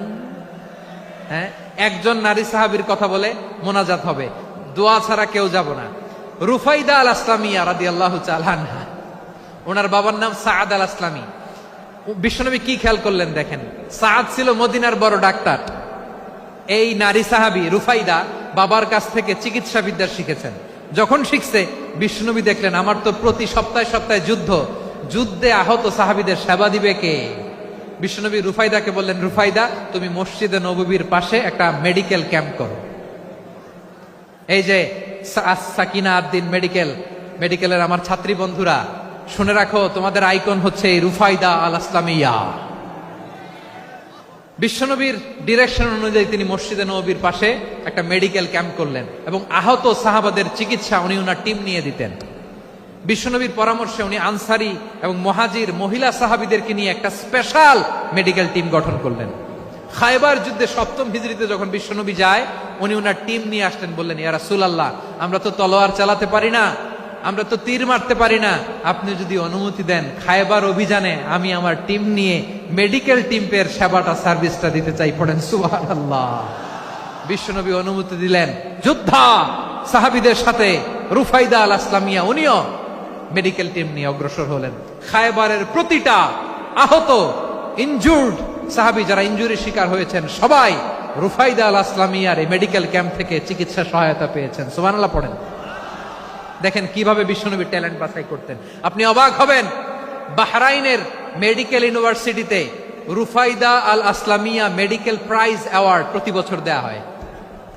যদি 8 দিনের এই মেডিকেল, আমার বোনেরা যদি জেনে থাকো জানো, না হলে নতুন করে জানো, সার্চ দিও রুফাইদা আল আসলামিয়া মেডিকেল অ্যাওয়ার্ড বাহরাইনের ইউনিভার্সিটিতে দেয়া হয়। প্রিয় ভাইয়েরা, তাহলে আলোচনার সামারি আমরা করি।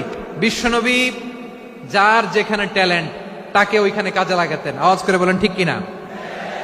এবার একটা ইন্টারভিউ হবে, আওয়াজ করে বলেন আবু মাহজুরাকে বিশ্বনবী কি বানাইছেন? হ্যাঁ, ভুলে গেছেন?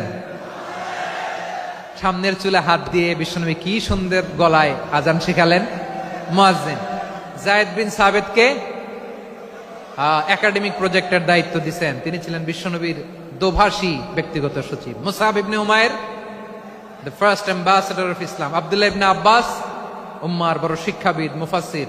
আব্দুল্লাহ ইবনে মাসউদ, আব্দুল্লাহ ইবনে মাসউদ ছিলেন জুরিস্ট। কি ছিলেন?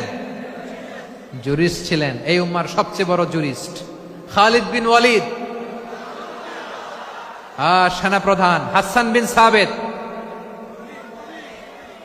হাসান বিন সাবিত ছিলেন বিশ্বনবীর সভাকবি। কি ছিলেন? বিশ্বনবীর সভাকবি ছিলেন। এরপরে হুযায়ফা ইবনুল ইয়ামান কি ছিলেন? গোয়েন্দা বিভাগের প্রধান। মুআয ইবনে জাবাল কি ছিলেন?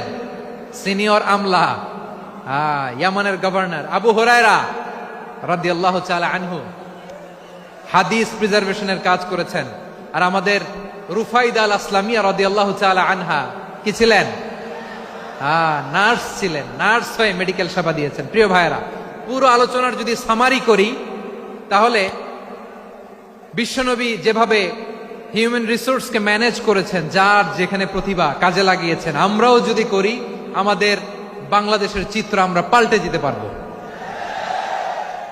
আমরা শুরুতে শুনেছি মানুষের আছে অসীম সম্ভাবনা, প্রতিটা মানুষ অনন্য, যত্ন নিলে, যথাযথ পরিচর্যা করলে মানুষ বিশ্ব জয় করতে পারে। ঠিক কিনা? আমাদের হাফেজে কোরআনের সামনে দাঁড়াতে পারে এমন কোন হাফেজে কোরআন আল্লাহর জমিনে জন্ম হয় নাই। গোটা বিশ্ব কাঁপিয়ে তারা সেরা, আমাদের ক্রিকেটাররা সেরা, আমাদের তৈরি পোশাক শিল্প সেরা। এরকম অনেক অনেক সেরা জিনিস আছে, আমরা এগুলোরে নার্চারিং করতে পারি নাই, পরিচর্যা করতে পারি নাই, সঠিক তারবিয়াতের অভাব। তাহলে মানুষের অসীম সম্ভাবনাকে কাজে লাগাতে হবে। ঠিক কিনা বলেন? ইউনুস গভর্নমেন্টকে আমি বলবো, অল্প সময়ের জন্য আপনারা এসেছেন, সংস্কারও করতে হবে, আবার নির্বাচনও করতে হবে। সব সংস্কার হতে করতে পারবেন না, যতটুকু পারবেন এর মধ্যে আমাদের যে হিউজ ম্যান পাওয়ার, আমাদের যে মানব সম্পদ, হিউম্যান রিসোর্স, এটাকে ডেভেলপ করে আপনাদের যেতে হবে। যেটা পারবেন না সেটাকে পরবর্তী নির্বাচিত গভর্নমেন্টের কাছে রেখে যেতে হবে, যে তারা যেন করে, তাদের কাছে আপনারা এটা রেখে যাবেন। তাহলে মানুষ চাইলে বিশ্ব জয় করতে পারে। আর মানুষকে হারাতে পারে কেউ? জোরে বলো যশোর, মানুষকে হারাতে পারে কেউ? আল্লাহ আমাদেরকে জনসংখ্যা দিয়েছেন। প্রিয় ভাইয়েরা, এই জনসংখ্যা অনেক বড় সম্পদ, এটা আমাদের জন্য অভিশাপ নয়, আশীর্বাদ। আমাদের জনসংখ্যাকে যদি আমরা জনশক্তিতে রূপান্তর করতে পারি, আজকে বাংলাদেশ যে অবস্থানে দাঁড়িয়ে আছে, বাংলাদেশ তার 20 গুণ উন্নতির শিখরে চলে যাবে। চিল্লায় বলো ঠিক কিনা? আমাদের শ্রমিক ভাইয়েরা বাইরে কাজ করে, আমাদের শ্রমজীবী ভাইয়েরা, প্রবাসীরা, তাদের ব্যাপারে গুরুত্ব দিতে হবে। আমাদের শ্রমের দাম সবচেয়ে কম, সবচেয়ে কম। তারা এম্বাসিতে গুরুত্ব পায় না, এয়ারপোর্টে গুরুত্ব পায় না। এই সরকার অবশ্য তাদেরকে অনেক গুরুত্ব দিচ্ছে। আমাদের অদক্ষ শ্রমিককে যখন আমরা দুবাই পাঠাই, অল্প বেতন পায়, কিন্তু ইন্ডিয়ানরা দক্ষ শ্রমিক পাঠাইলে তার 3 গুণ বেতন পায়। আমরা আমাদের শ্রমিকদেরকে অদক্ষ ভাবে আর পাঠাতে চাই না, দক্ষ শ্রমিক পাঠিয়ে আমরা রেমিটেন্সের বন্যা বইয়ে দেব। আমাদের শ্রমিকদের পাঠানো রেমিটেন্সের টাকায় সচল থাকে আমার দেশের অর্থনীতির চাকা।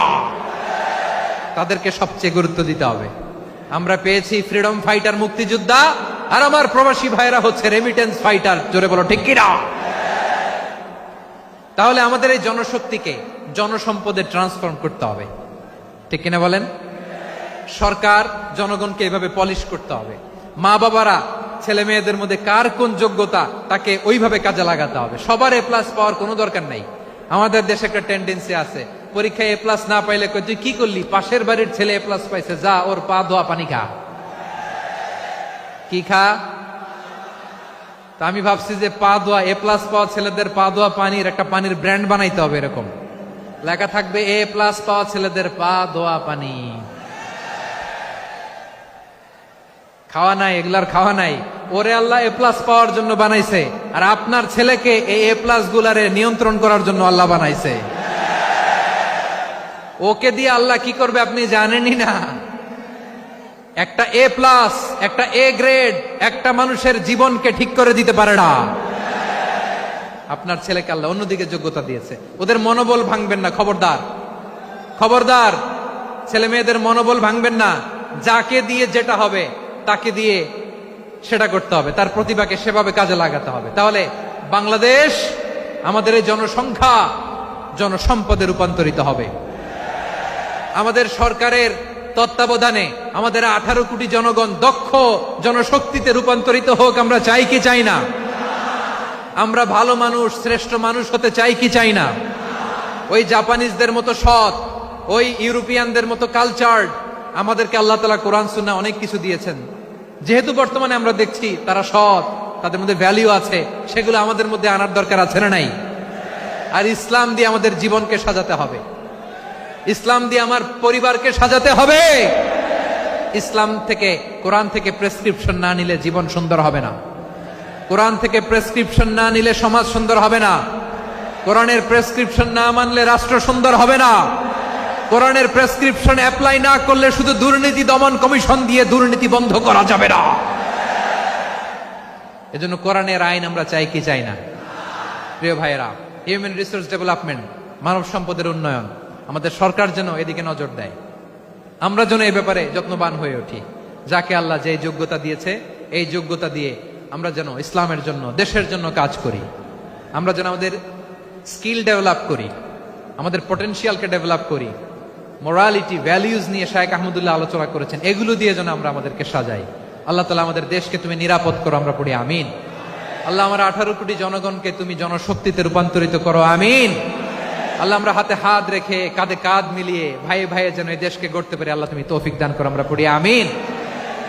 আমার প্রিয় মহিউদ্দিন ভাই বলেছেন, হুজুর এমন একটা ঘোষণাপত্র দিয়ে যাবেন আজকের এই ঐতিহাসিক যশোরের প্রোগ্রামে, যেটা গোটা বাংলাদেশে মানুষ এটার উপর আমল করে।